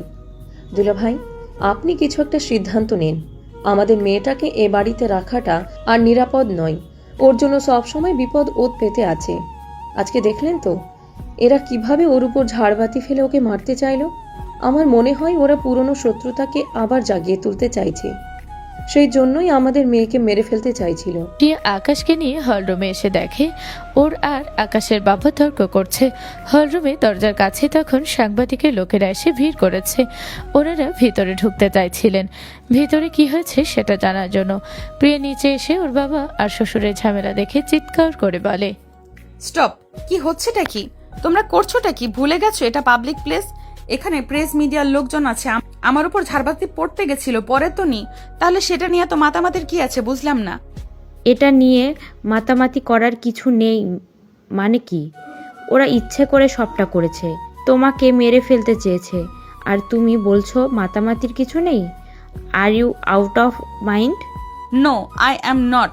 ওটা প্রি প্ল্যান্ড কেন হতে যাবে বলো তো? ওটা জাস্ট একটা অ্যাক্সিডেন্ট। না না, ওটা কোনো অ্যাক্সিডেন্ট না। তুমি ভেবে দেখো, আমরা ওদের শত্রুর মেয়ে ওদের বাড়িতে আছে, ওরা তার কোনো ক্ষতি না করে ছেড়ে দেবে? তুমি ভাবো, ঝাড়বাতিটা পড়লো তো পড়লো, তোমার উপরেই কেন পড়লো? কারণ তুমি ওদের শত্রু। ঝাড়বাতিটা এমন সময় পড়লো যখন তুমি ওটা নিচে এলে, তখনই পড়লো যখন স্টেজে তুমি একা ছিলে, শুধুমাত্র তুমি একা, আর কেউ না। তারপর বলবে এটা অ্যাক্সিডেন্ট? হ্যাঁ বলবো, কারণ এটা যদি ওদের প্ল্যান হতো তাহলে আকাশ কেন নিজের জীবনের ঝুঁকি নিয়ে আমাকে বাঁচালো? ও তো তাহলে আমাকে বাঁচাতো না, তাই না? আমাকে মরার জন্য ছেড়ে দিত, কিন্তু সেটা না করে ও আমাকে বাঁচিয়েছে। আজকে ও না থাকলে আমার কি হতো বলো তো? ও আজকে নিজের জীবনের পরোয়া করেনি, শুধু আমার জীবন ঝুঁকিতে ছিল তাই। যদি আমাকে মারার জন্য ওর প্ল্যান করতোই তাহলে ও নিজেও জানতো। আর যাকে মারার ওরা প্ল্যান করেছে তাকে কেন বাঁচাবে ও? প্রিয়ার কথাই ওর বাবা চুপ হয়ে যায় একদম। উনিও ওর কথাগুলো মন দিয়ে ভাবতে থাকে। প্রিয়ার শ্বশুর প্রিয়ার এমন আচরণে ওর প্রতি খুবই সন্তুষ্ট হন। প্রিয়া আবারও বলে, আমাদের বিয়ে, এই আজকের এত আয়োজনের কারণ তো মিডিয়ায় নিজের ইমেজ যাতে নষ্ট না হয় তার জন্য। কিন্তু তোমরা যা করছো এতে তো মিডিয়ায় তোমাদের নিয়ে আরো অনেক বড় সমস্যা হতে পারে। ওই দেখো, গেটের কাছে কেমন মিডিয়ার লোকেরা এসে ভিড় করে আছে। এখন ওরা যদি একটা উল্টাপাল্টা নিউজ করে সেটা ভালো হবে? প্রিয়ার কথা শুনে ওর বাবা আর আকাশের বাবা চুপ হয়ে যায়। ওনারা গেটের দিকে তাকিয়ে দেখে সেখানে আসলেই মিডিয়া লোক এসে ভিড় জমিয়েছে, তাই ওনারা চুপচাপ হয়ে যায়। সবাই আবারও হাসাহাসি করে মুখ করে থাকে। আকাশ আর প্রিয়া স্টেজে ফিরে যায় আবারও। প্রিয়া বারবার আর চোখে আকাশের দিকে তাকায় আর ভাবে, ও আজকে আমাকে নিজের প্রাণের ঝুঁকি নিয়ে বাঁচালো। যদি একটু এদিক থেকে ওদিক হতো তাহলে তো ওর লাইফ রিস্ক ছিল। ও সেটার পরোয়া না করে শুধুমাত্র আমার জন্য এত বড় একটা ঝুঁকি নিল। নিজের হাত কেটে গেল আর ও এসেছে আমার কোথাও লেগেছে কিনা সেটা দেখতে। শত্রুদের ছেলে হলেও ও শত্রু না। কথাটা মনে মনে বলে প্রিয়া মুচকি মুচকি হাসতে থাকে। মনে মনে ও নিজেও আকাশকে ভালোবেসে ফেলেছিল, কিন্তু সেটা ও নিজেও বুঝতে পারে না। ও আর আকাশ একসাথে দাঁড়িয়েছিল, তখন একটা মেয়ে এসে আকাশকে জড়িয়ে ধরে আর বলে, কংগ্রেস ডিয়ার, শেষমেশ বিয়েটা করেই নিলি। তুই কিন্তু তোর দেওয়া কথা রাখলি না, বলেছিলি আমাকে বিয়ে করবি, তা না করে এখন বউ নিয়ে আমার সামনে দাঁড়িয়ে আছিস। রিয়ার কথা শুনে প্রিয়া মনে মনে ফুঁসতে থাকে। ও রাগী চোখে রিয়ার দিকে তাকিয়ে থাকে। আকাশ সেটা খেয়াল করে ও মনে মনে বলে, কি ব্যাপার ম্যাডাম, এমন রাগী চোখে রিয়ার দিকে তাকিয়ে আছে কেন? জেলাস নাকি? জেলাস হওয়ার কারণ কি? তাহলে কি ও নিজেও আমাকে ভালোবাসে? ওয়েট, ওকে আরেকটু বাজিয়ে দেখি। মনে এই কথা বলেও আকাশ রিয়াকে উদ্দেশ্য করে মুখে বলে, আরে কথা তো ছিল, কিন্তু কি আর করার, ভাগ্য খারাপ হলে যা হয় আর কি। না হলে কি আর তোর মতো সুন্দরী মিস হয়ে যায়? আকাশের কথা শুনে প্রিয়া আকাশের দিকে রাগী চোখে তাকায় আর মনে মনে বলে, শালা, তোর এত বড় সাহস আমার সামনে অন্য মেয়েকে সুন্দরী বলিস? কেন রে, তোর বউ কি অসুন্দর নাকি যে অন্য মেয়েকে সুন্দরী বলিস? অসভ্য ছেলে কোথাকার! তোকে তো আমি গলা টিপে মেরে ফেলবো, তোর জিব্বা কেটে দেবো একদম শালা। রাগে প্রিয়া হনহনিয়ে ঘরে চলে যায়। ওকে যেতে দেখে আকাশ ও ওর পিছু পিছু যায়। ও গিয়ে দেখে প্রিয়া বিছানায় বসে সাপের মতো ফোঁসফোঁস করছে। ও প্রিয়াকে খেপানোর জন্য বলে, কি ব্যাপার, এমন সাপের মতো করে ফুঁসছো কেন? তাতে তোর কি শালা? সাপের মতো ফুসছি, কাছে আয় দেখ, সাপের মতো ছোবলও মেরে দেবো। ও বাবা, তুমি থেকে ডিরেক্ট তুইতে শিফট করলে যে। এই তুমি এমন রেগে আছো কেন বলো তো? আমি কি কিছু করেছি নাকি? আমার সাথে কথা বলো না, মেজাজ এমনিতেই গরম আছে। আরে বাবা, করেছেটা কি সেটা তো বলবে নাকি? কথাটা আকাশ প্রিয়ার কাঁধে হাত রেখে বলে। প্রিয়া একবার আকাশের হাতের দিকে তাকিয়ে ওর হাত মুচড়ে ধরে ওকে খাতে ফেলে দেয়। তারপর ওর উপরে উঠে বসে ওর কলার চেপে ধরে বলে, কি করেছিস জানিস না? আমার সামনে অন্য মেয়ে এসে তাকে বলে তোর সাথে ওর বিয়ে হওয়ার কথা ছিল, আর তুইও বলিস ওর সাথে বিয়েটা মিস হয়ে গেল। ও এত সুন্দর হাতছাড়া হয়ে গেল। খুব সুন্দর হচ্ছে তাই না? ও হাতছাড়া হওয়ায় খুব কষ্ট হচ্ছে। তোকে আমি কি করব বলতো এখন? তোকে দেখলেই আমার গলা টিপে মেরে ফেলতে ইচ্ছে করছে। সে আমরা দুইজন যাই বলি না কেন, তাতে তোমার কি শুনি? তোমার এত গায়ে লাগছে কেন?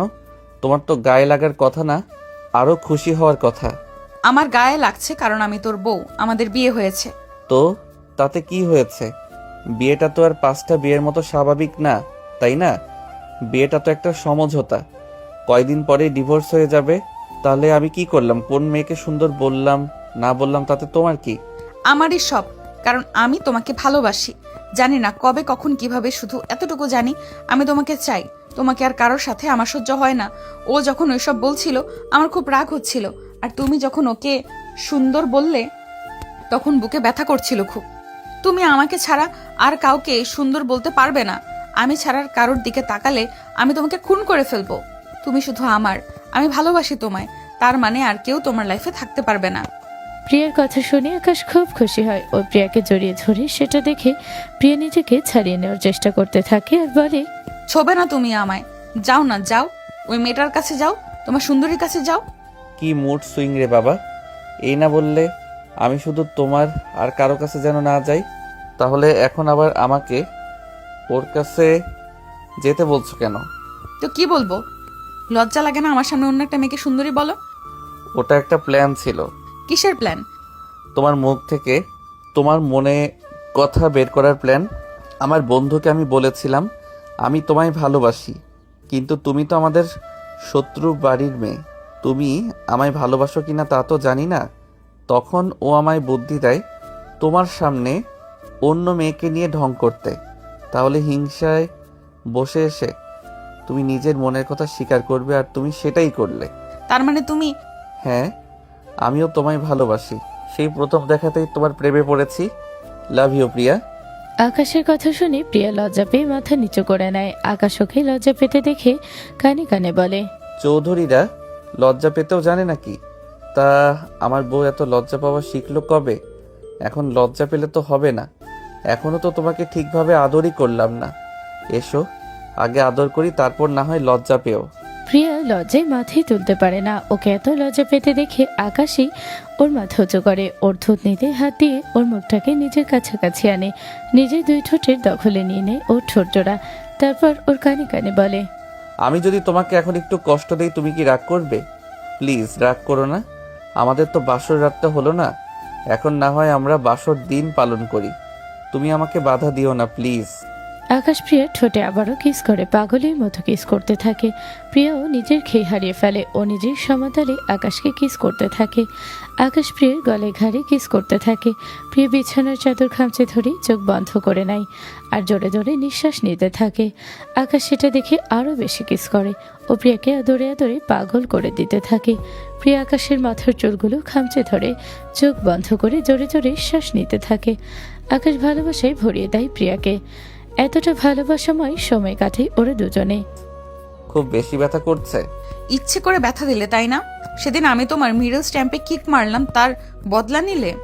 আরে না, প্রথম দিকে একটু একটু ব্যথা লাগে। প্রথমে ব্যথা লাগে এটা তুমি কিভাবে জানলে? তার মানে আগেও কারো সাথে? আরে না না, আস্তাগফিরুল্লাহ, নাউজুবিল্লাহ, কি বলো এসব? আমি অন্য কারোর সাথে? সি সি সি, তওবা তওবা। থাক, আর নাটক করতে হবে না। তুমি হলে একটা ভদ্র শয়তান। এখনো ঝগড়া করবে? তো কি করব? প্রেম করবে? কাছে আসো বউ। উফ, কাছে আসো বউ। আমরা যে বউ ভাতের অনুষ্ঠান থেকে উঠে চলে এসেছি সেটা খেয়াল আছে? সবাই হয়তো আমাদের খুঁজছে। এখন এসে যদি দেখে দরজা আটকানো, তখন কি ভাববে? ভাববে আমরা একে অপরকে ডিসুম ডিসুম করছি, কারণ সবাই জানে আমাদের সম্পর্ক সাপে নেউলে। আকাশ, আমার অনেক ভয় লাগছে। আমরা তো একে অপরকে ভালোবাসি, কিন্তু আমাদের পরিবার তো এটা মানবে না। ওরা তো আমাদের ডিভোর্সের ব্যবস্থা করছে। কি হবে বলো তো? কিছুই হবে না, লাগলে আমরা পালিয়ে যাব, অনেক দূরে চলে যাব, যেখান থেকে আমাদের কেউ কখনো খুঁজে পাবে না, শুধু তুমি আর আমি। প্রিয়া আকাশকে জড়িয়ে ধরে, তারপর উঠে গোসল করে একটা বেবি পিঙ্ক কালারের শাড়ি পরে নেয়। আকাশও অন্য একটা স্যুট পরে। ওরা আলাদা আলাদা করে নিচে নামে। আকাশ আর প্রিয়াকে অন্য পোশাকে দেখে ওদের পরিবারের সন্দেহ হতে থাকে। প্রিয়া, তুমি তো অন্য কালারের শাড়ি পরেছিলে, তোমার চুলটাও তো দেখছি ভেজা, তুমি কি গোসল করেছো? বাবার প্রশ্ন শুনে প্রিয়া আকাশের দিকে তাকায়, আকাশও প্রিয়ার দিকে তাকায়। প্রিয়া মনে মনে আকাশকে গালি দিতে থাকে। পরিস্থিতি সামলাতেও বলে, কি বলো তো বাবা? ও ওই সময় আমার মাথায় হাত দিয়েছিল, তো তখন ওর হাতে রক্ত এসে আমার চুলে পড়েছিল, আর চুল থেকে শাড়িতে। মাথার চুল কেমন যেন হয়ে গিয়েছিল, তাই ভাবলাম একেবারে গোসল করে নেই। তাহলে কেন গোসল করছো? ওর তো দেখছি চুল ভেজা। আমারও তো হাত কেটে রক্তে পুরো স্যুটটা নষ্ট হয়ে গেছিল। হ্যাঁ, তার জন্য কাপড় বদলে হাতটা মুছে নিলেই হতো। গোসল করার কি দরকার ছিল? কেন করব না বলুন তো? আপনাদের মেয়ে আমার গায়ের উপর পড়েছিল, ওর ছোঁয়া ছিল আমার পুরো শরীরে, আমার শরীরটাকে একদম নোংরা করে দিয়েছিল, তাই গোসল করে নিয়েছি একেবারে। আকাশ আর প্রিয়া কোনো রকমে সবাইকে উল্টাপাল্টা বুঝ দিয়ে ওখান থেকে সরে পড়ে। ওদের বৌভাতের অনুষ্ঠান ঠিকভাবে শেষ হয়। আকাশ আর প্রিয়াদের বাসায় যায়। সেখানে গিয়ে ওরা ভরপুর রোমান্স করতে থাকে। একদিন বিকালে প্রিয়ার খালা সবাইকে ডেকে হলরুমে আনে। সবাই হলরুমে আসলে ওর খালা বলে, সবাইকে আমার একটা জিনিস দেখানোর আছে। কি জিনিস? 1 মিনিট। প্রিয়ার খালা একটা ভিডিও চালায়, যেখানে দেখা যায় একটা লোক ফুলদানি দড়ি কাটছে। এটা দেখে সবাই অবাক হয়ে যায়। প্রিয়ার খালা বলে, দেখেন দুলা ভাই, এই হচ্ছে সেই লোক যে ওই দিন প্রিয়ার মাথার উপর ফুলদানির দড়ি কেটে ফেলে দিয়েছিল। এবার বলো, প্রিয়ার উপরে ফুলদানি পরাটা কি একটা দুর্ঘটনা? শুধু এটা একটা প্রি প্ল্যান ষড়যন্ত্র। ওরা ইচ্ছে করে এটা করেছে আমাদের মেয়েকে মেরে ফেলার জন্য। শত্রুর বাড়ির মেয়েকে কি ওরা এমনি এমনি ছেড়ে দেবে? কথাগুলো বলে প্রিয়ার খালা মনে মনে হাসতে থাকেন। প্রিয়ার বাবা, কাকা, দাদা সবাই ভিডিওটা দেখে আকাশের দিকে কেমন একটা নজরে তাকাতে থাকে। আকাশ শুধু প্রিয়ার দিকে তাকায়, এটা দেখতে চেয়ে আর সবার মতো প্রিয়াও ওর দিকে সন্দেহের নজরে তাকাচ্ছে কিনা। কিন্তু প্রিয়া ওর দিকে নমনীয় নজরে তাকিয়ে থাকে। ও চোখের ইশারায় আকাশকে ভরসা দেয়। সেটা দেখে আকাশ স্বস্তি পায়। প্রিয়ার খালা সবার রিয়েকশন দেখে বোঝা যায় সবাই আকাশকে সন্দেহ করছে। উনি মনে মনে বলেন, দিলাম তো ঝামেলা বাঁধিয়ে। ভাগ্যিস তখন আকাশের ফুপিকে বলেছিলাম ঝাড়বাতির দড়ি কাটার সময় একটা ভিডিও করে রাখতে। এখন তাই ভিডিও কাজে লাগছে। তো এত সহজে তো আমি দুই পরিবারের ভেতরে ঝামেলা মিটতে দেব না। ঝামেলা বাঁধিয়ে বাঁধিয়ে দুই পরিবারের মনে এমন বিষ ঢালবো যে ওরা একে অপরকে নিজেরাই শেষ করে দেবে। এসব কি? এটা দেখে তো স্পষ্ট বোঝা যাচ্ছে এটা একটা ষড়যন্ত্র। আমার মেয়েকে মেরে ফেলার চেষ্টা করা হয়েছে। আপনাদের কোথাও একটা ভুল হচ্ছে। প্রিয়ার উপরে হামলা আমি বা আমার পরিবার না, ওর আপন মানুষই করিয়াছে। আকাশের কথা শুনে খালা ভয় পেয়ে যায় আর মনে মনে বলে, ও এমন কেন বলল? আপন মানুষের কথা কেন বলল? প্রিয়ার উপরে হামলা তো আমি করেছি, আমি তো ওর আপন মানুষ। তাহলে এই ছেলে কি কিছু জেনে গেছে? মনে মনে এসব সাতপাত ভাবতে থাকেন খালা। ভিতরে ভিতরে ভয় পেলে উনি সেটা মুখে প্রকাশ করে না। উনি জোরালো গলায় বলে, কি সব উল্টাপাল্টা বলছো তুমি? ওর আপন মানুষ হামলা করেছে মানে নিজের দোষ এখন আমার উপরে চালাতে চাইছো? আপনি এত উত্তেজিত হচ্ছেন কেন? আর আমি তো কাউকে উদ্দেশ্য করে কথাটা বলিনি। আমি তো বলিনি আপনি ওর উপরে হামলা চালিয়েছেন। আপনি কেন কথাটা নিজের দিকে টেনে নিয়ে যাচ্ছেন? ওই যে কথায় আছে না, চোরের মন পুলিশ পুলিশ, আপনার অবস্থা হচ্ছে তাই। কি বলতে চাও তুমি? একটু আগে না বললেও এখন বলছি, প্রিয়ার উপরে হামলা আপনি আর আমার ফুপা মিলে করিয়েছেন।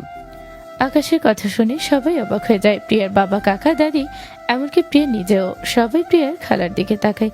পরিস্থিতি খারাপ দেখে উনি কান্নার অভিনয় করতে থাকেন আর বলেন, দেখেছেন দুলা ভাই, এই ছেলেটা কি বলছে? আমি নাকি প্রিয়াকে মারতে চাই, ওর ওপরে হামলা চালিয়েছি। প্রিয়া তুই বল মা, আমি কি তোর কোনো ক্ষতি চাই? ছোট থেকে তোকে কোলে পিঠে করে মানুষ করেছি, তোর গায়ে একটা ফুলের টোকাও দিইনি। তুই আমার বোনের মেয়ে হলেও তোকে আমি নিজের মেয়ের মতো বড় করেছি। তোর জন্য কখনো বিয়েও করিনি, তোকে কখনো মায়ের অভাব বুঝতে দেইনি। আর আজকে তোর বর আমাকে অপবাদ দিচ্ছে আমি নাকি তোকে মারার চেষ্টা করেছি। এমনটা শোনার আগে আমার মৃত্যু হলো না কেন? প্রিয়া কি করবে বুঝতে পারছিল না। ওর খালা ওকে ছোট থেকে কোলে পিঠে করে মানুষ করেছে। মা বলতে ওর খালাকে জেনেছে। সে খালার বিরুদ্ধে এমন অভিযোগ ওর বিশ্বাস হতে চায় না। প্রিয়ার খালার নকল কান্না দেখে প্রিয়ার বাবা রেগে যায়। উনি রেগে গিয়ে আকাশকে বলে, এই ছেলে, তুমি কিন্তু মাত্রা ছাড়িয়ে যাচ্ছ। কার নামে কি বলছো জানো তুমি? ওদের পরে ও প্রিয়াকে জন্ম দেয়নি, কিন্তু নিজের জীবনের অনেক কিছু স্যাক্রিফাইস করেছে ও প্রিয়ার জন্য। ওর কাছে প্রিয়া ওর নিজের সন্তান। ওর নামে এমন অপবাদ দেওয়ার সাহস তুমি পাও কোথা থেকে? সন্তানের মতো আর সন্তান এক না। এই যেমন আমিও আমার ফুপার কাছে সন্তানের মতো, তবু তিনি আর খালা মিলে আমাকে মেরে ফেলার জন্য রিসর্টে সেদিন ডাকাত দিয়ে হামলা করায়। সে তোমার ফুপা করাতেও পারে, কারণ তোমরা হচ্ছ বেঈমান, পুরো পরিবার বেঈমান।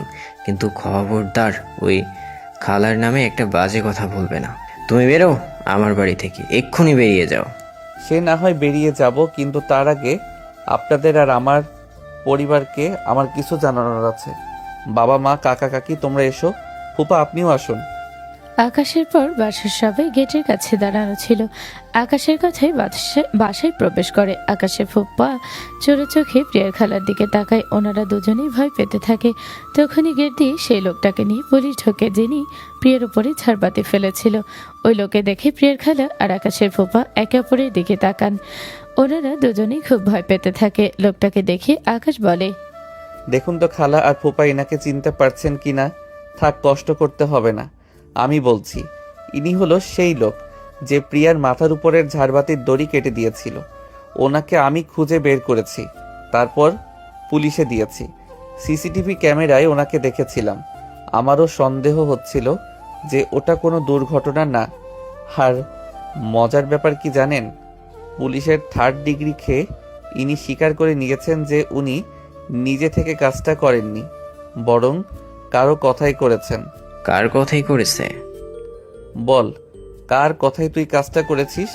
লোকটা প্রিয়ার খালা আর আকাশের ফুপুর দিকে দেখিয়ে দেয়। সবাই অবাক হয়ে যায়। ওনারা দুজন মাথা নিচু করে রাখে। প্রিয়া কান্না করতে করতে ওর খালার সামনে গিয়ে বলে, মনে ওই লোকটা কি বলছে? উনি মিথ্যা বলছে, তাই না? তুমি আমার কোনো ক্ষতি করতেই পারো না। তুমি তো আমার মনি, আমার মা, তাই না? তুমি আমার ক্ষতি কেন করবে? সবাইকে বলো ওই লোকটা মিথ্যা বলছে। ও মনি, বলো না সবাইকে, তুমি তোমার মেয়ের কোনো ক্ষতি করতে পারো না। না, মা নই আমি তোর। ওই সময় আকাশ বলল না, মা আর মায়ের মতো এক নয়। না আমি তোর মা, আর না তুই আমার মেয়ে। আমি করছি সবটা। আমি তোর ওপরে হামলা করেছি। এসব তুমি কি বলছো মনি? আমি মরে যেতে পারতাম। মরলে মরতি, তাতে আমার কিচ্ছু যায় আসে না। তোর বাবা মায়ের জন্য আমি আমার ভালোবাসাকে পাইনি। তোর মা আমার আপন বোন হয়েও আমার সাথে বেইমানি করে নিজের ননদের পক্ষ নিয়েছে। আমার থেকে আমার ভালোবাসাকে কেড়ে নিয়েছে। আর যখন একটা সুযোগ ছিল আমার ভালোবাসাকে আপন করে পাওয়ার, তখন তোর বাবা কাকা ওকে মেরে ফেললো। এই দুই পরিবার আমার থেকে সব কেড়ে নিয়েছে। এদের ক্ষমা করব না আমি। দেখুন, আপনার কথা আমি বা আমরা কেউ বুঝতে পারছি না। প্লিজ একটু খুলে বলুন আমাদের সবার সাথে আপনার কিসের এত শত্রুতা? আমি প্রিয়ার ফুপুর বেস্ট ফ্রেন্ড ছিলাম। আমাদের বাসায় এসে একদিন ওর বাবা আমার বোন মানে ওর মাকে দেখে পছন্দ হয়। তখন ওনাদের বিয়ে হয়। আকাশের চাচা মানে প্রিয়ার ফুপাকে আমি কলেজের লাইফ থেকেই অনেক পছন্দ ছিল। আমি প্রিয়ার ফুপা আমরা একই কলেজে পড়তাম। কিন্তু প্রিয়ার ফুপুর ও আকাশের চাচাকে ভালো লাগতো। আমি আমার বোন মানে প্রিয়ার মাকে নিজের পছন্দের কথা জানাই। প্রিয়ার ফুপুও জানায়। আমার বোন আমার সাথে বিশ্বাসঘাতকতা করে নিজের ননদের বিয়ের জন্য সম্বন্ধ নিয়ে গেল আকাশের চাচার জন্য।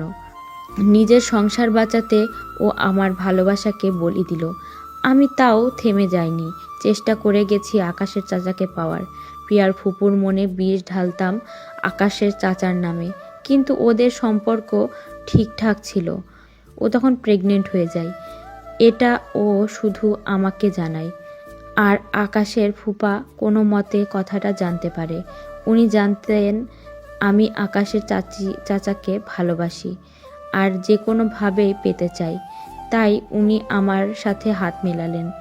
একদিন প্রিয়ার ফুপু আর ফুপার ভেতরে একটু কথা কাটাকাটি হয়। সেদিন প্রিয়ার ফুপু আবার কল দিয়ে প্রিয়ার বাবাকে জানায়।